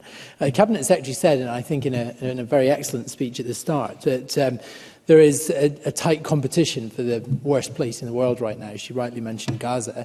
But right up there would be the east bank of the Dnipro River, where right now the fighting men and women of Ukraine have established a tiny bridgehead from which they hope to launch a full-on counter-offensive. And we wish them well in that regard, because the fighting men and women of Ukraine are not just fighting for their own sovereignty, but they are for the free democracies and the principal democracies of the entire world.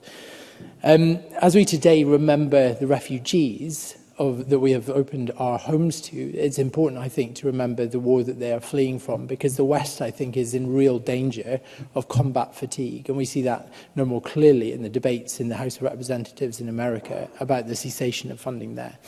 Almost exactly 1 year ago today, I was visited by a combat veteran of the Armed Forces of Ukraine, and he gave to me, I think, one of the best Christmas presents I've ever had, which was actually a set of combat insignia patches from his regiment in the Armed Forces of Ukraine. And he'd done that because my constituency staff and I had helped him and his disabled wife get a council accommodation in the city. He had been living for several months in the Hilton Doubletree at the airport, but he himself had an acquired brain injury, having been blown off a tank in the early days of the war.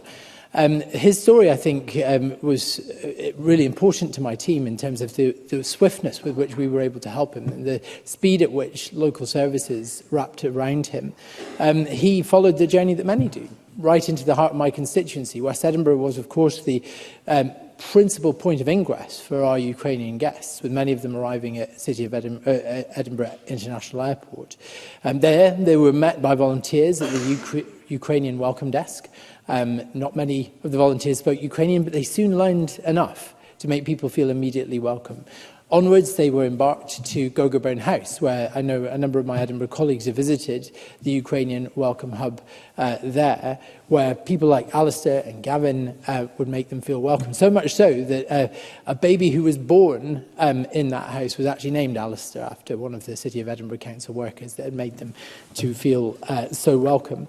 And I know that my experience of being a host, and there are several other MSPs, some sitting in this chamber who are hosts themselves, will attest to the fact that that experience has been life-enriching in ways that we could not have imagined, that it has brought cultures together, but also lifelong friends. And I look forward to welcoming Alina, who is our guest for 9 months, back to our Christmas table on Christmas Day. Presiding officer, across Scotland, thousands of people have opened their homes to refugees in this way, and I was full of admiration and for the ambition of the Scottish Government's super sponsorship scheme and the warmth of the hospitality that so many Scots have shown them in the face of that terrible, oppressive invasion. But I wish we could offer room for more, but we know that capacity has been at full stretch, evidenced, as Miles Briggs rightly said, by the need to deploy the cruise ship in the Port of Leith for the best part of a year. In July, just this year, we knew that 1 in 10 Ukrainians were still stuck in temporary accommodation. That's not the new life, I think, that they would have hoped of Scotland as they travelled across Europe with a visa and a dream of home. I wanted to turn specifically to the point of transport, because actually I think that has been problematic in finding homes for our Ukrainian guests. I have long called for the free bus travel scheme to be extended to anyone who's here on a refugee scheme, but particularly given the needs of our Ukrainian guests. In the programme for government last year, the First Minister promised to work with third sector partners and local authorities to consider how best to provide free bus travel to asylum seekers and refugees, including displaced people from Ukraine. And in October this year, Patrick Harvey said he would seek to make free bus travel available to people seeking asylum in Scotland, yet there's still nothing concrete in place. Today's budget was room for just one mention of the scheme, but again, nothing black and white. So I hope that in her closing remarks, the Cabinet Secretary might make reference to where the government is on this, because I think that's really important for their settlement. Finally, if I may, Presiding Officer, I'll finish where I started, on the east bank of the Danube. All of us who enjoy the comfort and freedom that democracy brings owe those fighting men and women a debt we will never be able to repay. Slava Ukraini. Thank you. We now move to the open debate. I call first Keith Brown, to be followed by Sharon Dowie. Around 4 minutes. Mr Brown. Thank you, Presiding Officer. It's 2 years, as has been mentioned, since the invasion began, and much of the talk about the invasion in the media now, particularly in the light of other world events, is about war fatigue, the idea that public willingness to support Ukraine in the West is somehow beginning to slow down. And I hope that's not the case, and today is a chance for us to show that here in Scotland that's not the case. We need to show that we want to reiterate our commitment as a nation to supporting the independence of Ukraine, firstly on its own merits, but also in order to protect human life. And it's absolutely right that this motion states that clearly. And just to say, in relation to unity and consensus, I regret the fact there are comments in the amendments which are critical of the situation, given the points I've made in terms of how slow the UK was to open its borders, the fact that support's been taken away from local authorities, and the fact that Scotland's managed to accommodate around 20% of all Ukrainians. And I think if we're going to try and make wider points, as has been suggested, that undermines the ability to have a consensual approach. I think while we may feel powerless in the face of these huge events, there is, of course, action that we can take as individuals, as Alec Cole-Hamilton has mentioned. For my part, I did take in a Ukrainian family. I thought I would end up with an older gentleman, too old to serve in the war, but in fact ended up with a family, 2 children and a dog. And had them in my home for a number of months this year, but we managed over the period of that time to find both new accommodation and employment for them, which is very commendable. I know also that in school the children of the family received one-to-one English lessons, which was necessary, and also the family themselves undertook language lessons, and it was interesting to have them come back and ask me about the meanings of the words like drukit, Drich, both of which he seemed to master, but could not get quite the meaning of nae bother until we explained it. But they were given some Scots language teaching as well. In October last year, in my constituency, the Ukrainian refugees organised a fair as part of their celebrations of Ukrainian Cossack Day. And though I can't speak for every Ukrainian refugee in Scotland, it's my view that most of them have received a very warm Scottish welcome, with Scotland taking in 26,200 displaced Ukrainians, the most of any UK nation. I think that is worthy of comment and commendation. However, for those who choose to continue to make Scotland their home, we must turn that into a warm Scottish future, and the policy position paper recognises the need to work across the different layers of government Many members have mentioned Edinburgh. In my own area, a small council, Clackmannshire Council, won an award last year for its refugee integration scheme. So this is the right approach to take.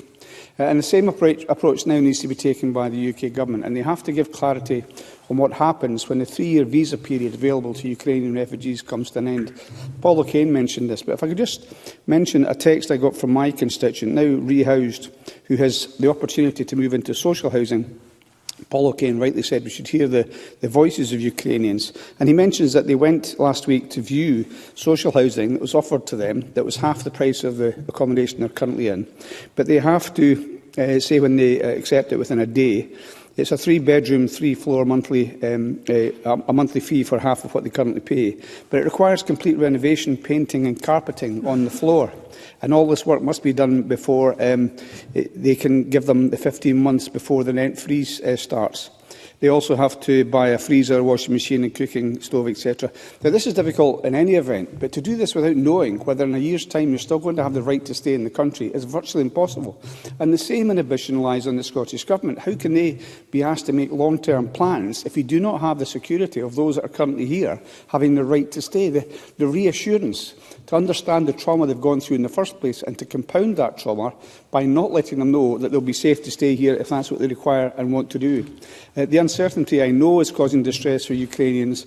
It's preventing local authorities and third sector organisations like Forth Valley Welcome in my constituency from adequately planning services, as they don't know how long people will be able to stay in Scotland, or if there's a risk of displaced people being made destitute under UK rules. So I would urge the UK Government to step up to support Ukrainian refugees, as the people of Scotland have done. And colleagues, by supporting this motion, we can show that Scotland and all the political parties in it remain committed to Ukrainian independence and supporting Ukrainian lives, whether they are here in Scotland or in Ukraine. So I'd urge everyone to support the motion in the Cabinet Secretary's name. Thank you very much, Mr Brown. Just to advise the Chamber, the time we had in hand has pretty much been exhausted, so I'd be grateful if members could stick to their speaking time allocations. I call Sharon Dowie to be followed by Claire Adamson, up to 4 minutes. Ms Dowie. Thank you, Presiding Officer. Christmas is the perfect time to have this debate because it reminds us just how much Ukrainian people's lives have been upturned by Vladimir Putin's war in Ukraine. Russia's illegal invasion forced families from their homes and wrecked hundreds of thousands of innocent lives. It's hard enough for most of us to imagine having to hastily flee our homes, even temporarily at Christmas. But for the brave people of Ukraine, this is the reality all year round. Their Christmases are not the same, but neither are their Mondays or Tuesdays. Every single day they suffer the terrible consequences of Putin's war. But Ukrainians have approached this war with admirable defiance. They've been an inspiration not only in the defence of their homeland, but in the way they have settled and continued their lives. The numbers are stark, but they don't truly do justice to the scale of what has happened. There are 8 million Ukrainian refugees across European countries. Almost 250,000 visas have been issued to Ukrainians by the UK Government.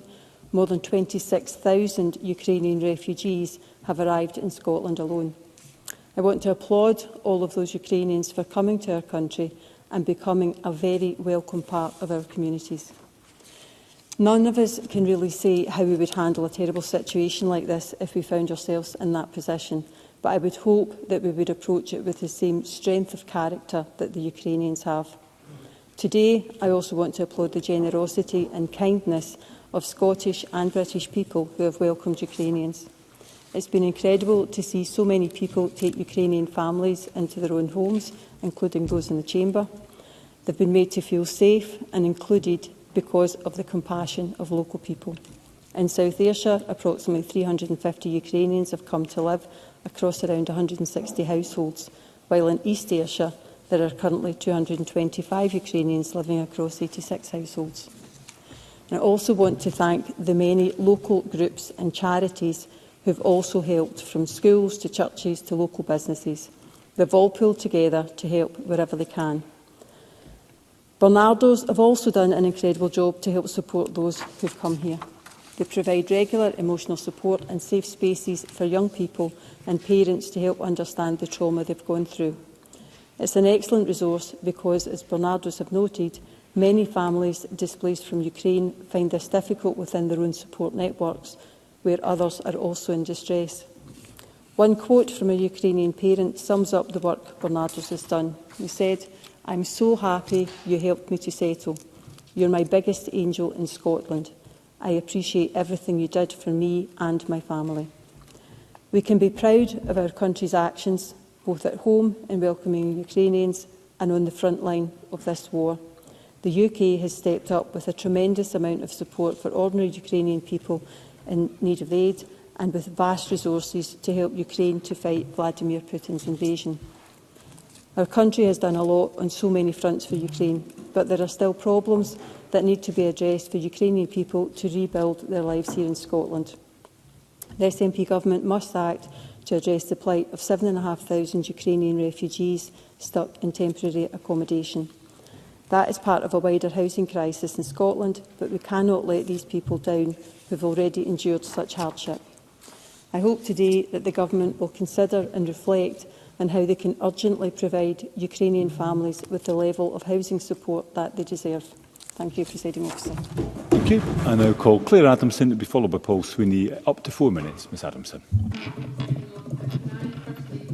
Interest as a member of the cross-party group on Ukraine, and welcome the comments about Colin Beattie and setting that up in the Parliament. I am also the MSP for Motherwell Musha, and we have a project there in North Lanarkshire that has seen over 80 families come to my constituency to be welcomed into our community, and commend the work North Lanarkshire did, where they were provided not only with accommodation but fully furnished starter packs, everything they would need in terms of white goods and the support services there, as they took over two towers that were earmarked to be demolished by the council, but have come back into use for the Ukrainian families, and they are very, very welcome there. Of course, thousands of people have lost their lives and many more their livelihoods because of the Russian military assault. But Putin isn't just about occupation.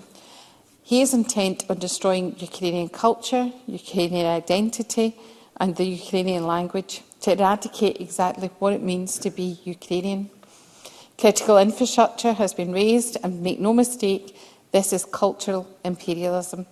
Theatres, places of worship, amenities for public good have been levelled by Russian shelling, museums have been emptied of priceless treasures, and the invasion is rooted in centuries of persecution. The Ukrainian language and culture have been oppressed throughout history. In the early 18th century, Peter I sought to eliminate the idea of a separate Ukrainian state, issuing a decree against the use of Ukrainian in religious texts and in books. Peter II ordered the rewriting of the state regulations into Russian.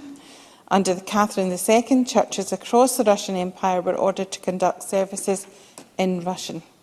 And following the end of the Russian Empire, Ukraine was absorbed into the Soviet Union. The Stalinist purges saw political dissidents, artists, writers and scientists summarily sentenced and executed. And Ukrainian culture was cynically positioned as rural and outdated, and attempts to assert independence were violently quashed. Only a few short weeks ago in this chamber, we were debating the horrors of the Holodomor. And some people still deny what happened during that dark period, but we cannot deny it, and we should not deny what is happening today. This invasion draws from a legacy of imperial subjugation which seeks to erase Ukrainians. In 2021, the Russian leader published an article claiming Ukraine has never existed, and that Ukrainians and Russians are one people, one whole. And Putin's and his supporters have been radicalised by imperialist ideals of the historical predecessors.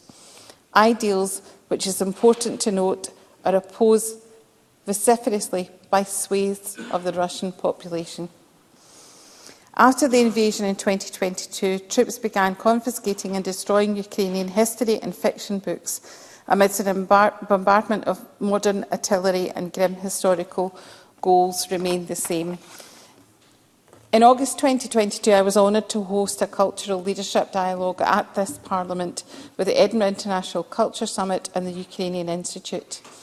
We brought together political and cultural leaders from countries who share a strong interest in strengthening Ukraine's international standing and supporting Ukrainian culture. Colleagues, if Ukraine is to continue, we must reach now and do everything we can do to support the Ukrainian people and their culture at this time. Thank you, Presiding Officer. Thank you, Ms Adamson. I now call Paul Sweeney to be followed by Ben McPherson. Up to 4 minutes. Mr Sweeney. Thank you, Deputy Presiding Officer. In February 2022, when Vladimir Putin launched his brutal all-out invasion of Ukraine, the worst escalation in the Russo-Ukrainian war since it began in 2014, Scotland rightly stood in solidarity with the Ukrainian people. Scots opened their doors in droves and welcomed displaced Ukrainians into their own homes. It is a testament to the generosity and warmth of Scots that as of October this year, 25,701 displaced people arrived in the UK with a Scottish sponsor. Many Ukrainian refugees were also housed on board ferries and cruise ships, like the motor ship Ambition that was berthed at the King George V dock in Glasgow, and also in hotel rooms up and down the country. As the war continues and emergency measures shift to longer-term thinking about how we supply safe and appropriate accommodation, it is right that we think about how we best settle and integrate Ukrainians in Scotland, keeping a keen eye on reducing homelessness, because as Ukrainians are 4 times more likely to find themselves homeless than the rest of the population. Is happy to give way. Cabinet Secretary. Thanks. In the desperate attempt to try and be consensual, I think this quote about the 4 times is actually a UK figure. It's not really what we see replicated happening here in Scotland. So I'm not saying there's not an issue and we need to challenge it, but I would have some caution about that figure because I don't think that actually replicates what's actually happening across Scotland rather than the UK. Paul Sweeney, I can give you some of that time back. Of course, as my colleague, the member for West Scotland, intimated, we rely on the Red Cross for supplying that briefing of that information. If the Minister would like to furnish us with equivalent Scottish-specific data in due course, that would be welcome, so we have clarity on that relative position in Scotland. What I would also highlight is that it is a shame that the Ukrainian resettlement team in Glasgow, where we have the highest number of Ukrainians settled, are winding down their operations when their work is arguably more important than ever. In a move that the GMB trade union has called misguided, the resettlement team have been told that from the 15th of January they will be merging with the General Asylum and Refugee team. The resettlement team in Glasgow are working in the specific circumstances of Ukrainians to ensure a smooth transition from hotel accommodation, and critically the team are dealing with a variety of complex pastoral issues that often comes with the trauma of war. Part of the plan has to be, surely, properly funded asylum and refugee services, and these cuts to the provision in Glasgow will significantly harm the efforts to resettle and integrate Ukrainians in the city. Glasgow recently became the 2nd city in Scotland to declare a housing emergency. With years of chronic underfunding in social housing supply, it is imperative that the declaration of a housing emergency by Glasgow leads to a swift house building plan. Therefore, it was disappointing to hear just a few minutes ago in the budget statement that the government has announced effectively a 32% cut to capital funding of housing over the last 2 years in cash terms, but then when compounded with a 15% rise in construction costs in 2022 and a 25% rise in costs in 2021, that is a severe and significant erosion in purchasing power for housing supply in this country, one that is completely unacceptable. And when set against the £100 million contract for cruise ship hire, for example, it highlights a lack of long-term planning and financial management that allows for the best effect and best utilisation of public funds for the best outcomes for the people we're trying to help. I was particularly alarmed, for example, by the plan at Balmore Road in Glasgow's Postle Park district, where homes that were originally destined for demolition, 1930s tenement homes, with the sitting tenants transferred to other housing stock, were suddenly saved and funds became available to renovate them to provide housing for Ukrainian refugees. Now, well, Member cannot give way. He's beginning to wind up. Yeah, I'm afraid I don't have time to raise that point in detail with the member for Springburn Mary Hill. But I would say that it is a fine example of the haphazard approach to planning this, because it is right and proper that whilst capital is invested to transform void properties. The Balmoral Road example shows that it risks coming at the expense of community cohesion, with a lot of complaints raised locally about this if it's not done properly. We will only get resettlement right if we increase housing stock at pace, bringing unused properties back into use and building new social housing across the country. We owe it to the Ukrainian people that have fled the most tragic of circumstances to ensure that they do not end up without a roof over their head, and we do it in the most constructive and cohesive way possible. Thank you, Mr Sweeney. I now call Ben McPherson to be followed by Maggie Chapman. Up to 4 minutes, Mr McPherson. Presiding Officer, the war in Ukraine continues to shock, upset and worry us. And we continue to feel and share great admiration for the people of Ukraine as they continue to fight for democracy and for the rule of law, for their culture and for their country. Their struggle is our struggle, and we stand with them. And in that spirit, the Scottish people and the Scottish Government and the UK Government and all the authorities involved, and particularly I pay tribute to the City of Edinburgh Council here, are due a huge amount of praise and respect for the fact that over 26,000 displaced Ukrainians have come here and been able to establish their lives here. As the Cabinet Secretary did, I pay tribute to the civil service in this regard, and particularly to two officials who I had the privilege of working with, Alison and Miriam, and the remarkable job that they did. And particularly with regard to the MS Victoria ship that was docked in Leith in my constituency for around a year, I pay tribute to the matching teams, so not just the Scottish Government, but also City of Edinburgh Council, and to Alistair that Alex Cole-Hamilton mentioned. All of these individuals and their colleagues have rightly won awards for their work, and we should respect them and admire them for that commitment and that achievement. The MS Victoria ship in Leith meant that my constituency played a significant role in welcoming those 26,000 displaced Ukrainians to our communities.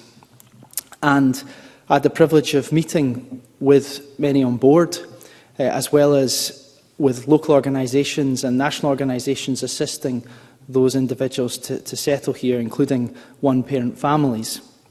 And I have to say that the feedback I received from our Ukrainian Scots here was very positive about the welcome they'd received, about the support that they'd been given, and about the enabling of them being able to contribute to our society, our shared society. They established support networks. They became very established in a number of schools, including particularly Victoria Primary School, as Miles Briggs mentioned. And many of them, of course, also took up employment here in Edinburgh and contributed a lot and continue to do so. As the ship disembarked, it did present challenge, and I'm grateful to the Cabinet Secretary for the Government's engagement with me and my office through that process. Many did have to move out of Edinburgh, some reluctantly, and I think that is a point of consideration going forward. The work that went in to converting the houses that were unused into use, including here in Edinburgh, that 1,201 houses includes many here in Edinburgh. That £24 million made a difference here in Edinburgh.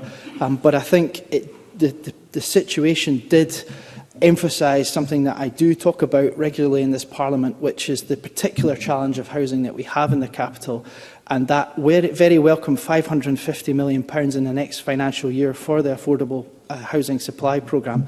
If any of that can be given strategic prioritisation in Edinburgh, that would make a difference for everyone here. I declare an interest as a member of the cross-party group, and we will look to work with the Government on the Ukraine longer-term resettlement fund and the utilisation of that, and I look forward to it. And I would just like to close, Presiding Officer, with some words from Andrei Kluslai, the Ukrainian consul in Edinburgh, which is in my constituency. He said, Scotland's commitment to supporting Ukrainian citizens in response to Russia's aggression against Ukraine serves as a powerful symbol of solidarity. By offering comprehensive assistance, Scotland stands unwaveringly with the people of Ukraine, extending a message of hope and unity. The actions of the Scottish Government and its partners not only provide immediate relief, but also send a powerful message to the world about the importance of coming together to support and protect vulnerable populations during times of Russia's war against Ukraine. The people of Scotland and the Scottish Government deserve our deepest gratitude for their unwavering support during this tumultuous period in Ukraine. Let's keep supporting as best we can. Thank you. I now call Maggie Chapman to be followed by Marie McNair. Up to 4 minutes, Ms Chapman. Thank you, Presiding Officer. Just a week ago, we were here discussing the human rights of asylum seekers in Scotland. Many colleagues highlighted the important contribution that asylum seekers and refugees have made and will continue to make to our communities. We know that those who fled Russia's illegal invasion of Ukraine and sought sanctuary and refuge here in Scotland have already made valuable contributions to our communities, our culture and our country. We should be proud that Scotland has stood resolutely with Ukrainians fleeing war. We should be proud that over 25,000 displaced Ukrainians have been supported here. And we should be proud that we opened our hearts and homes to so many people in perhaps the greatest humanitarian protection we have ever undertaken. I am very grateful to COSLA, individual local authorities, the Scottish Refugee Council and others in the third sector that have worked together over the last 21 months and also in developing a warm Scots future. Strategic planning and its implementation are everyone's responsibility. We talk about our tradition of hospitality and welcome, of Scotland being a nation of immigrants. But this tradition, this culture, is clearly under threat, given the actions, legislation and approach taken by the UK government so desperate to undermine us. So we must keep doing things differently here. And while we applaud the generosity of people opening their homes and families to those in need, this issue is too important to leave to individual actions alone. A warm Scots future represents a shift to looking ahead, focused on the integration of Ukrainian refugees into all aspects of Scottish life. We want them to be able to play active roles in communities across Scotland and have the opportunity to rebuild their lives and fulfil their potential in work and education. The strategy highlights the importance of education and that it must be accessible for people of all ages, from childcare provision to postgraduate degrees. We need a warm Scots future in spirit, but in reality too. The homes we provide need to be literally warm in winter, not too hot in summer. Quality housing is a key foundation for a thriving future, as others have highlighted.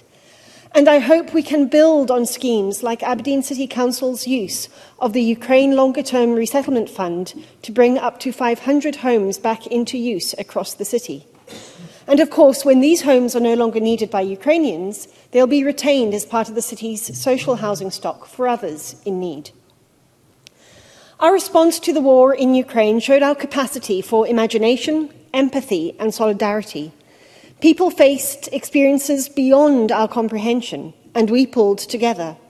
We have collectively learned about trauma, about community building, about the strength of the bonds of our shared humanity.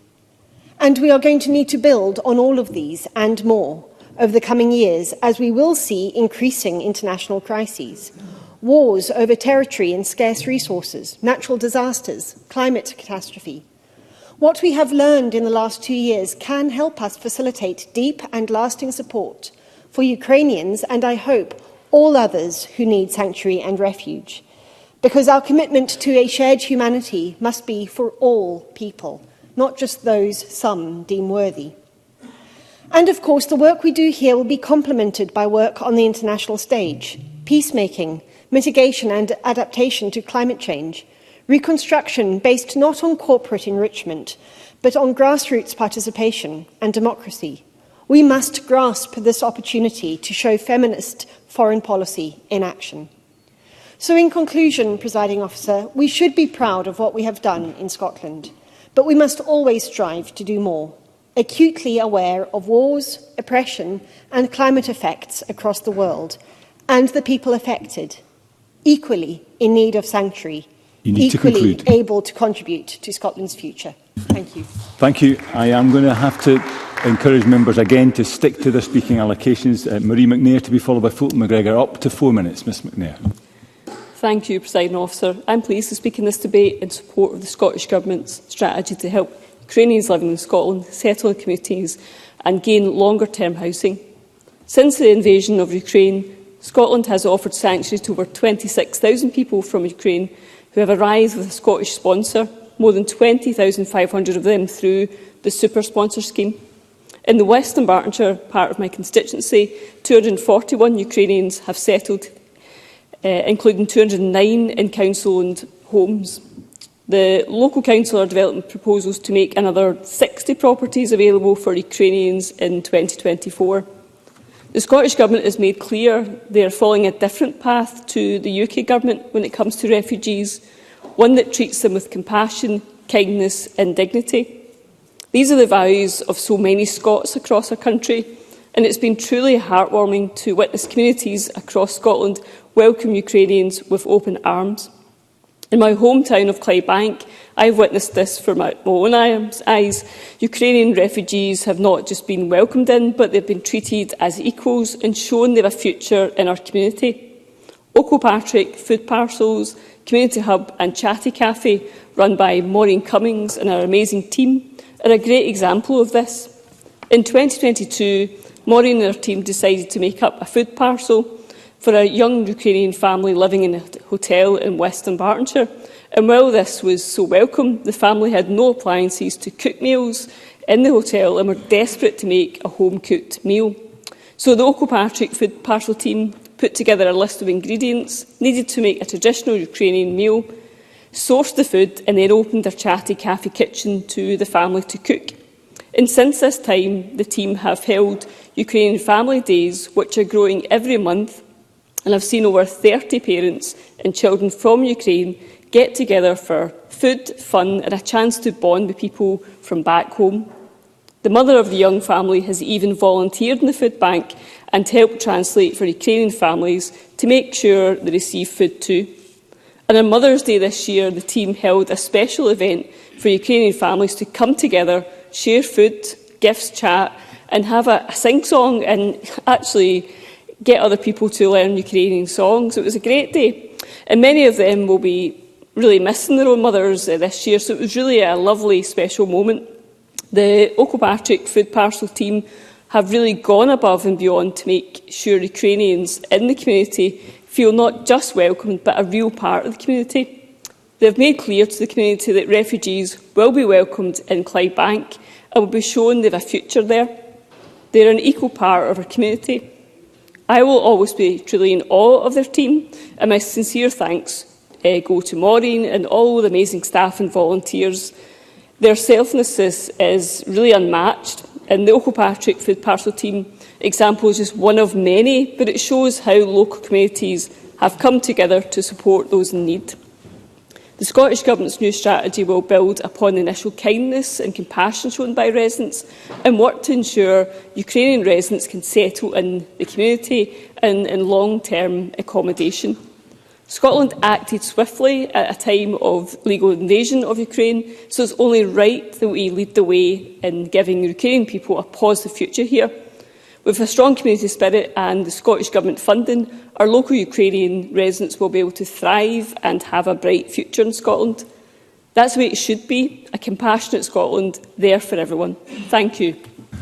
Thank you, Ms McNair. And now the final speaker in the open debate, Fulton McGregor, up to 4 minutes. Mr McGregor. Thank you, Presiding Officer. In recent years, we have sadly witnessed numerous international crises which have displaced millions globally.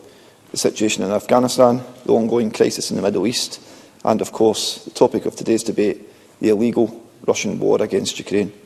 It is now estimated that the conflict has pushed 6.3 million people out of Ukraine, which is the largest displacement of people Europe has seen since World War II. And to put that figure into perspective, that is almost 1 million more people displaced than the entire population of Scotland.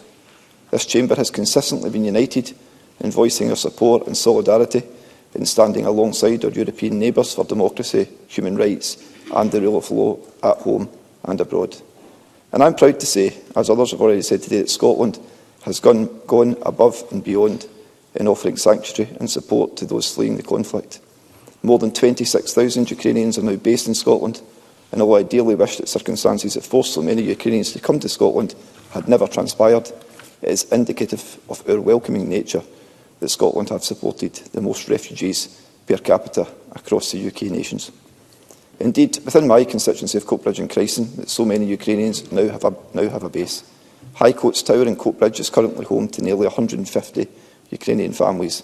And I must give special mention to the North Lanarkshire Council Resettlement Service, who have done and continue to do an outstanding job in integrating, supporting and welcoming those Ukrainians who are presently based in North Lanarkshire, and also include Claire Adamson's constituency as well. Last April, I held a Welcome to Coatbridge event which connected new arrivals with a host of businesses, churches and community groups in the area.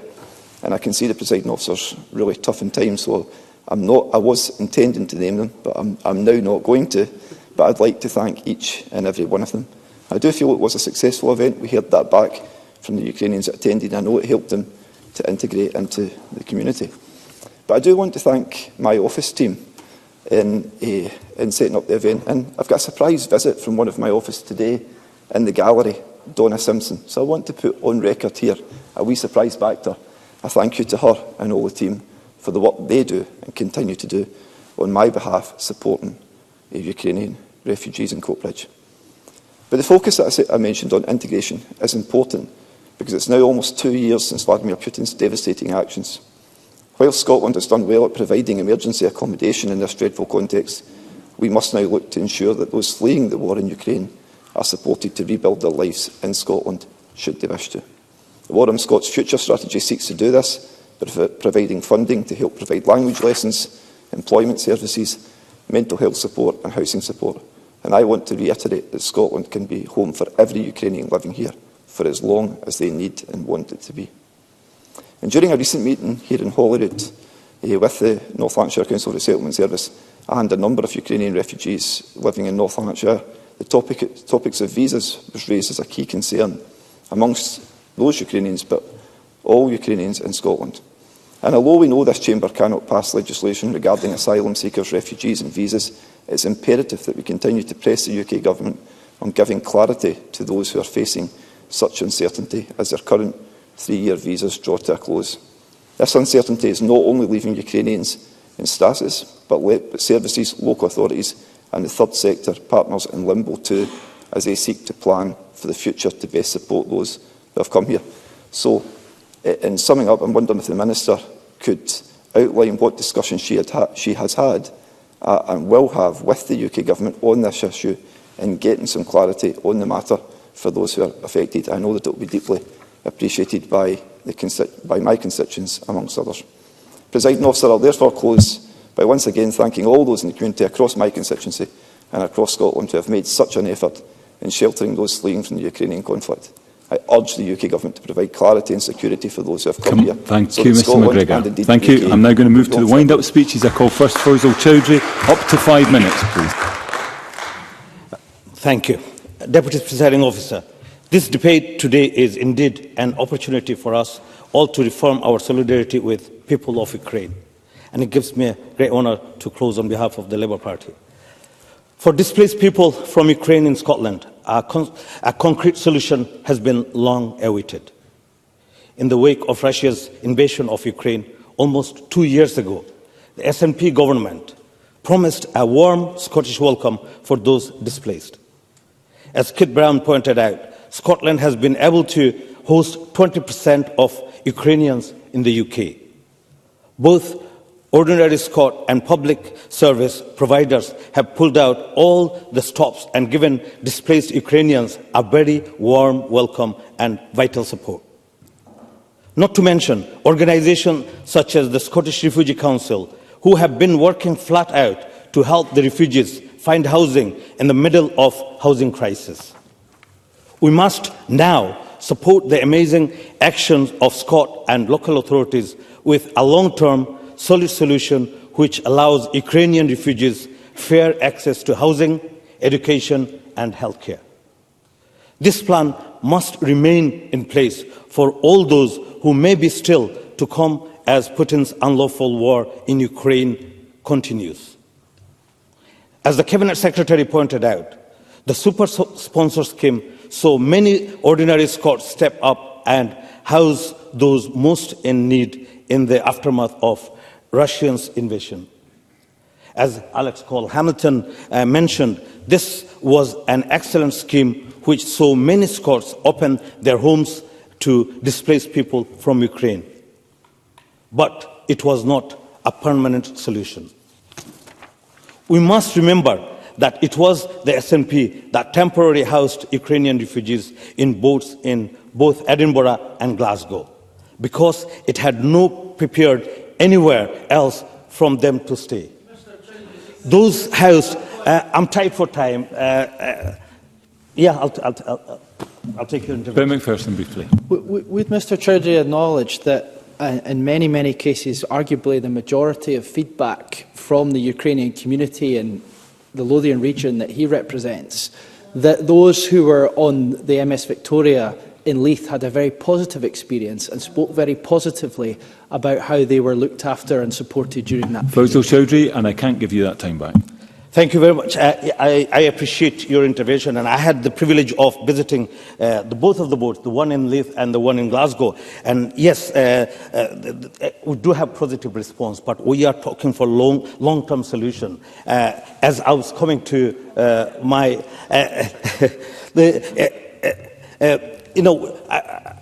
as I was coming to the my speeches, those housed on the boat had begun to build lives where they were docked. They built a relationship, sent their children to local schools, and got to know the areas. Of course, the lease of the boats had to come to an end, and the refugees housed there were once again moved to a new place and had to begin again. This was due to lack of long-term plan. Deputy Presiding Officer, Paul Kane and my colleague Paul Soini highlighted that Ukrainians are 4 times more likely to find themselves facing homelessness than the wider population.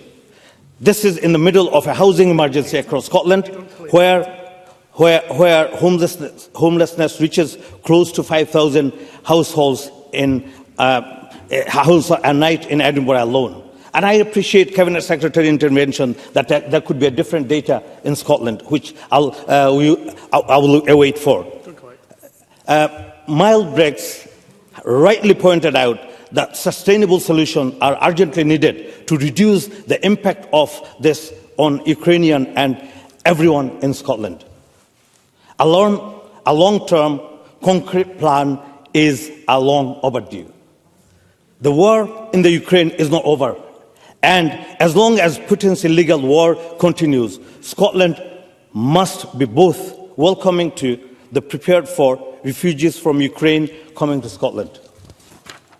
The Cabinet Secretary spoke of the needs to support the integration of Ukrainians for as long as they want to call Scotland their home. For true integration, the Scottish Government must ensure that the workable plan is implemented now to allow for Ukrainian refugees to access long-term assistance. Thank you, Mr. Chowdhury. Thank you, Mr. Chowdhury. We now need to move to the next speaker, Megan Gallagher, up to 6 minutes. Ms. Gallagher. We are standing strong. We have deep roots. We can't be blown over. This is a place where we are grounded. These words will stay with me for a long time, Presiding Officer, and they will stay with me because of a talented Ukrainian artist, Tatiana Hearn. I had the pleasure of meeting Tatiana at the Moira Anderson Foundation in Airdrie when I was invited alongside local MSPs to see the mural that she hand-painted for them. When thinking about a mural, I thought this would be a section of wall, not a 15-metre corridor that had been completely transformed into a beautiful woodland scene that creates a sense of calm and tranquility. The mural, now entitled Spirit of the Forest, creates a corridor of hope for children and adults affected by childhood sexual abuse. The quote I just mentioned was written across the top of the woodland scene, and I realised at that point that the quote meant just as much to Tatiana as it does to the many people who receive vital support at the foundation. Because Ukrainian people are strong, they care deeply about their country, and they won't be broken by Putin's illegal war that he has inflicted on the people of Ukraine. That's why today's debate is important, Presiding Officer. We can't lose sight of the horrors of this war, and this was highlighted by Miles Briggs and others during their contributions this afternoon. 6 million people have been displaced, 209,000 have come to the UK, and more than 26,000 Ukrainian refugees have arrived in Scotland since the illegal war began. And it is right that we reflect on the support that has been offered so that we can continue to offer a safe place for Ukrainian families to live, learn and work. Many, like Tatiana, have embedded themselves into communities and have already made such an impact, helping and supporting others and using their skills and talents. Sharon Dowie reiterated this because she applauded families from Ukraine who have come over to Scotland. Alex Cole-Hamilton and Keith Brown reminded the Chamber that they have opened their own homes when the war began through the sponsorship scheme, helped them get the support they need and, of course, passed on the local lingo of nae bother. But we know that the Ukrainian refugee scheme has had its challenges, and it is important that we continue to do more for as long as our friends intend to stay here with us. The Cabinet Secretary mentioned the collegiate working between local governments, charities and third-party organisations, and the support that has been implemented to ensure those who have arrived from Ukraine have access to services including healthcare and education. We need to continue to look at the needs of our friends during their time here, and I do welcome the Cabinet Secretary's intention to look at the real-life experiences of Ukrainian refugees, especially when dealing with the trauma of war and displacement. Miles Briggs spoke about schools and paid tribute to children who have forged relationships that will create many lasting friendships. He also raised an amendment today that raises concerns over current housing issues, specifically refugees stuck in temporary accommodation. There needs to be a focus on this, and although I appreciate that this does expand outside of the Cabinet Secretary's brief, this must be a focus for Government, to drive down the housing waiting lists, but to also make sure that we have good, affordable homes. Paul O'Kane raised the strength of the cross-party group on Ukraine that allows for MSPs to call for more support and to ensure that we are getting it right for those who have been displaced. The Labour amendment, as it says, seeks to add to the motion as Scots, the length and breadth of the country, rose to the challenge and welcomed Ukrainians into their homes.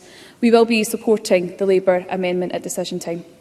Presiding Officer, it has been said many times today, as we approach Christmas, we must remember those who will be spending this time apart from their families because of the ongoing wars and conflict that we have at present.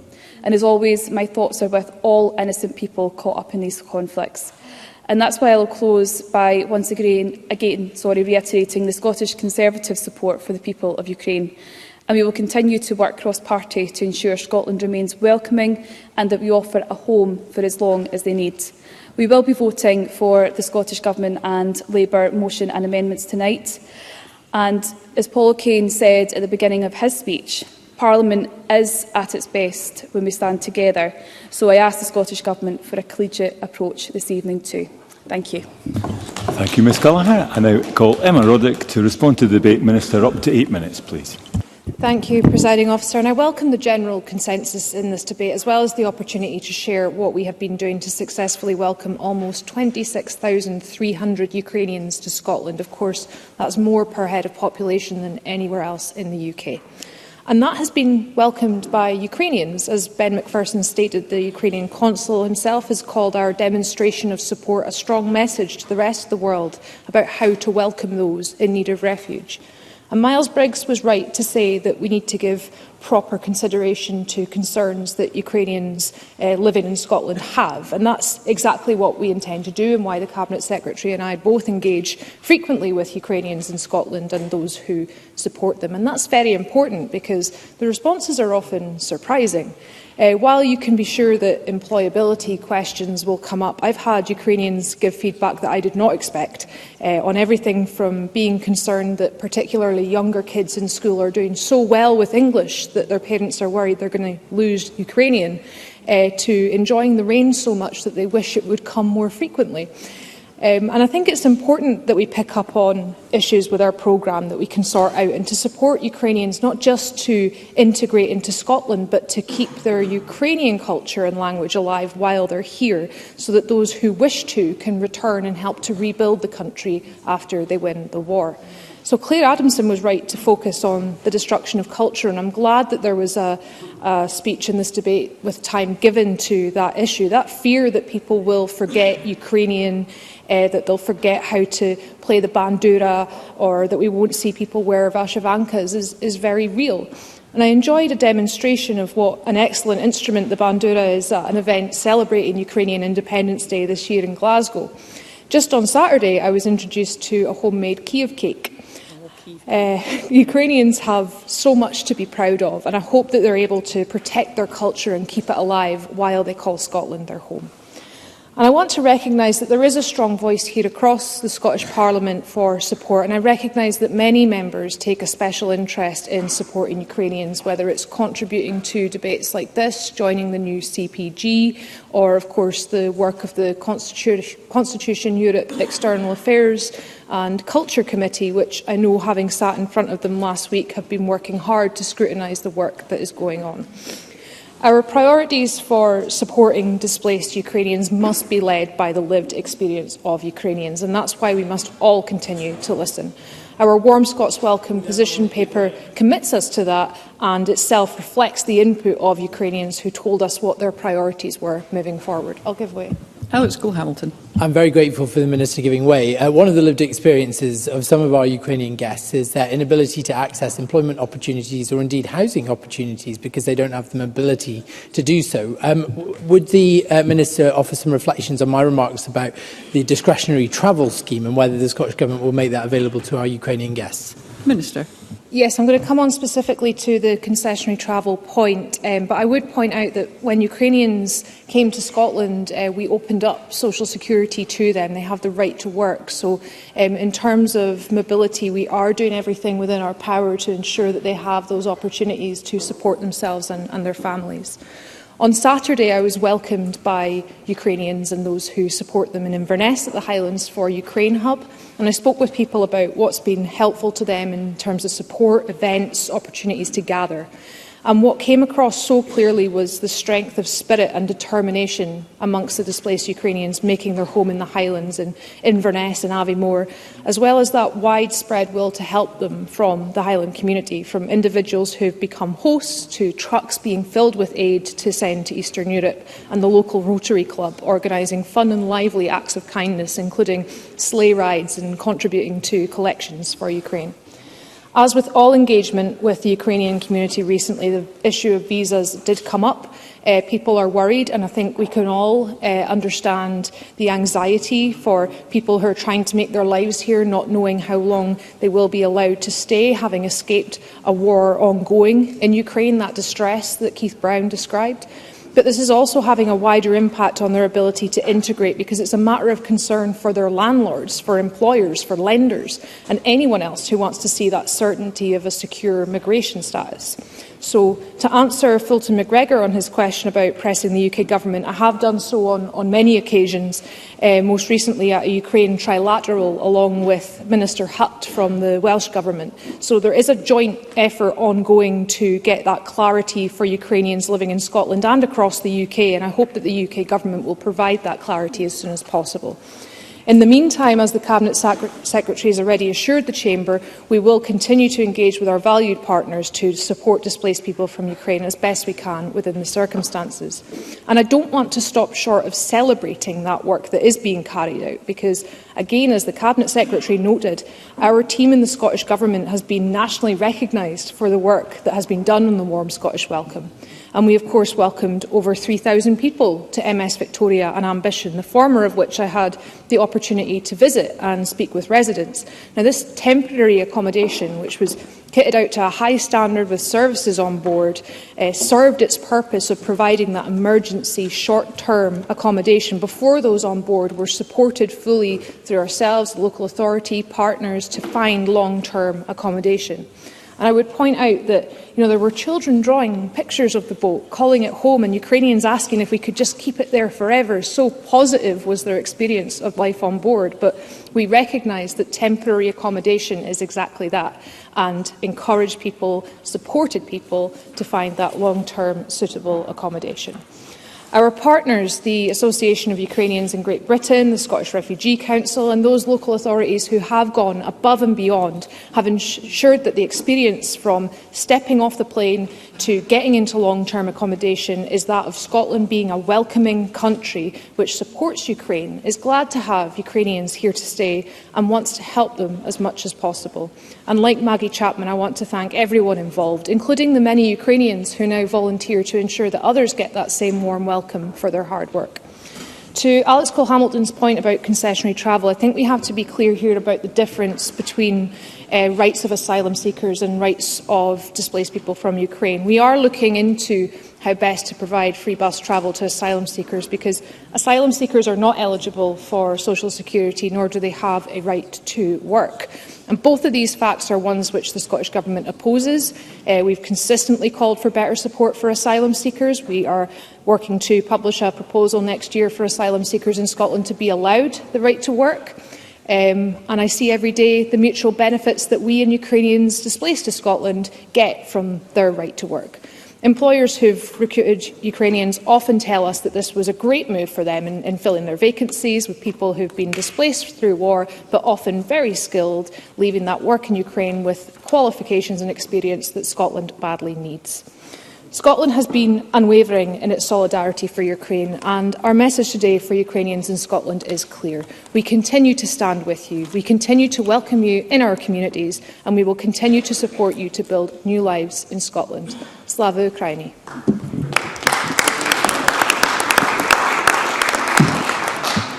Thank you. That concludes the debate on From a Warm Scots Welcome to a Warm Scots Future for Ukrainians in Scotland, and it's now time to move on to the next item of business, which is consideration of Business Motion 11722 in the name of George Adam on behalf of the Parliamentary Bureau on changes to the business programme. Any member who wishes to speak against the motion should press their request to speak button now.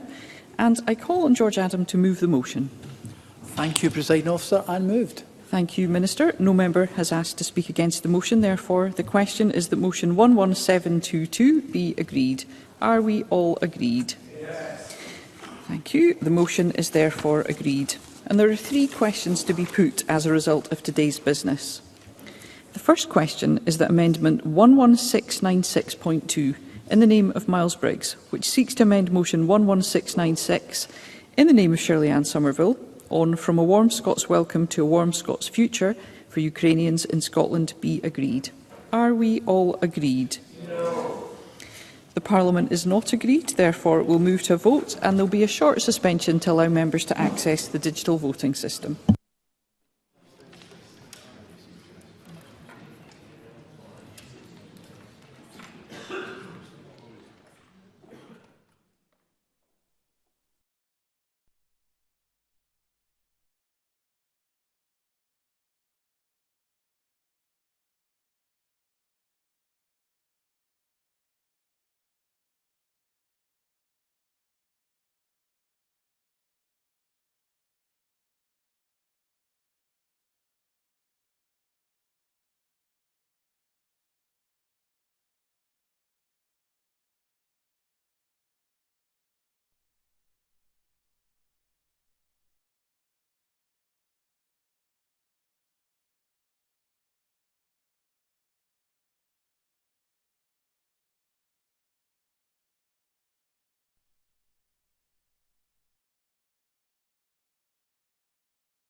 question is that Amendment 11696.2 in the name of Miles Briggs, which seeks to amend Motion 11696 in the name of Shirley-Anne Somerville, on From a Warm Scots Welcome to a Warm Scots Future for Ukrainians in Scotland, be agreed, and members should cast their votes now.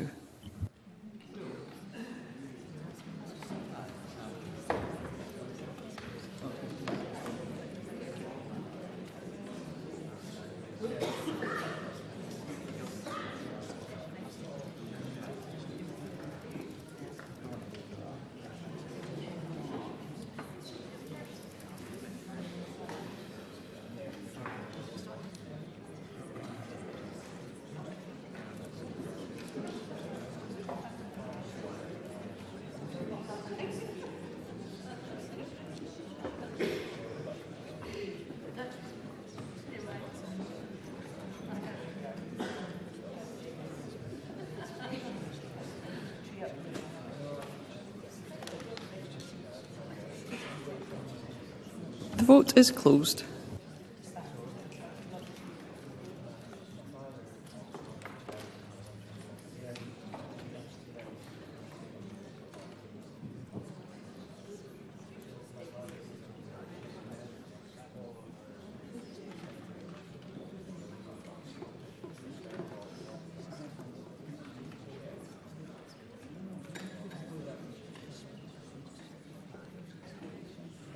The result of the vote on amendment number 11696.2 in the name of Miles Briggs is yes 53, no 66. There were no abstentions. The amendment is therefore not agreed.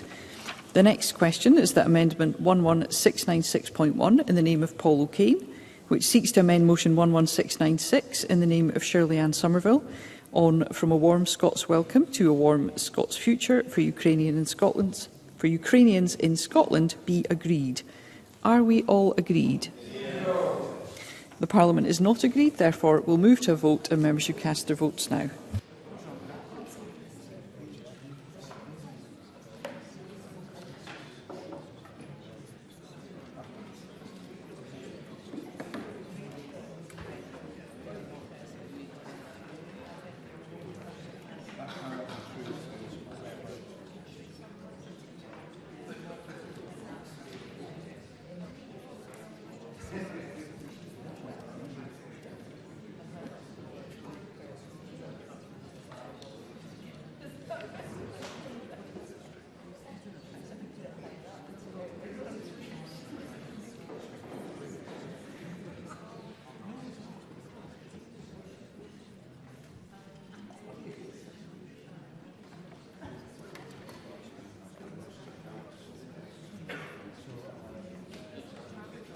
The vote is closed.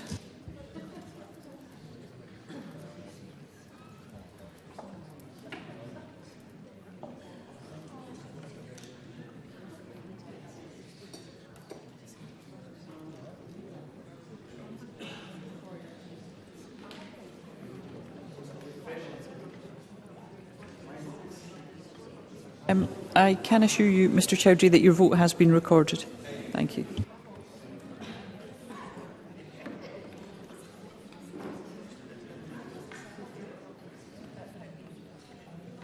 The result of the vote on amendment number 11696.1 in the name of Paul O'Kane is yes 53, no 65. There were no abstentions. The amendment is therefore not agreed. And the final question is that motion 11696 in the name of Shirley-Anne Somerville, on From a Warm Scots Welcome to a Warm Scots Future for Ukrainians in Scotland, be agreed. Are we all agreed? Yes. The motion is therefore agreed. And that concludes decision time, and we'll now move on to members' business. And I'd be grateful if members who are leaving the chamber could do so quietly. Thank you.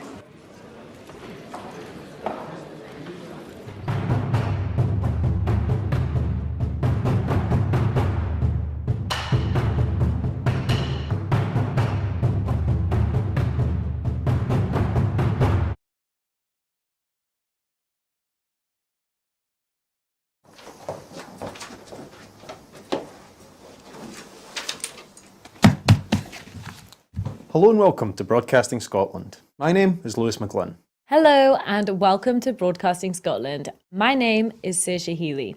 Hello and welcome to Broadcasting Scotland. My name is Donald C. Stewart. Broadcasting Scotland is Scotland's independent broadcaster, providing factual news, reporting on the issues important to the people of Scotland. We are committed to public service broadcasting, and with your support, we will produce even more programmes. Provide opportunities for young people interested in media production and broadcasting, and challenge preconceptions of what Scottish media looks like, amplifying Scotland's voice and reflecting its communities. We can already deliver high-quality live news, and we will create the highest quality programmes for you to enjoy. But we can only do that with your support. So please subscribe to and share our channel or donate to Broadcasting Scotland via the link in the description. Thank you. Thank you. Thank you.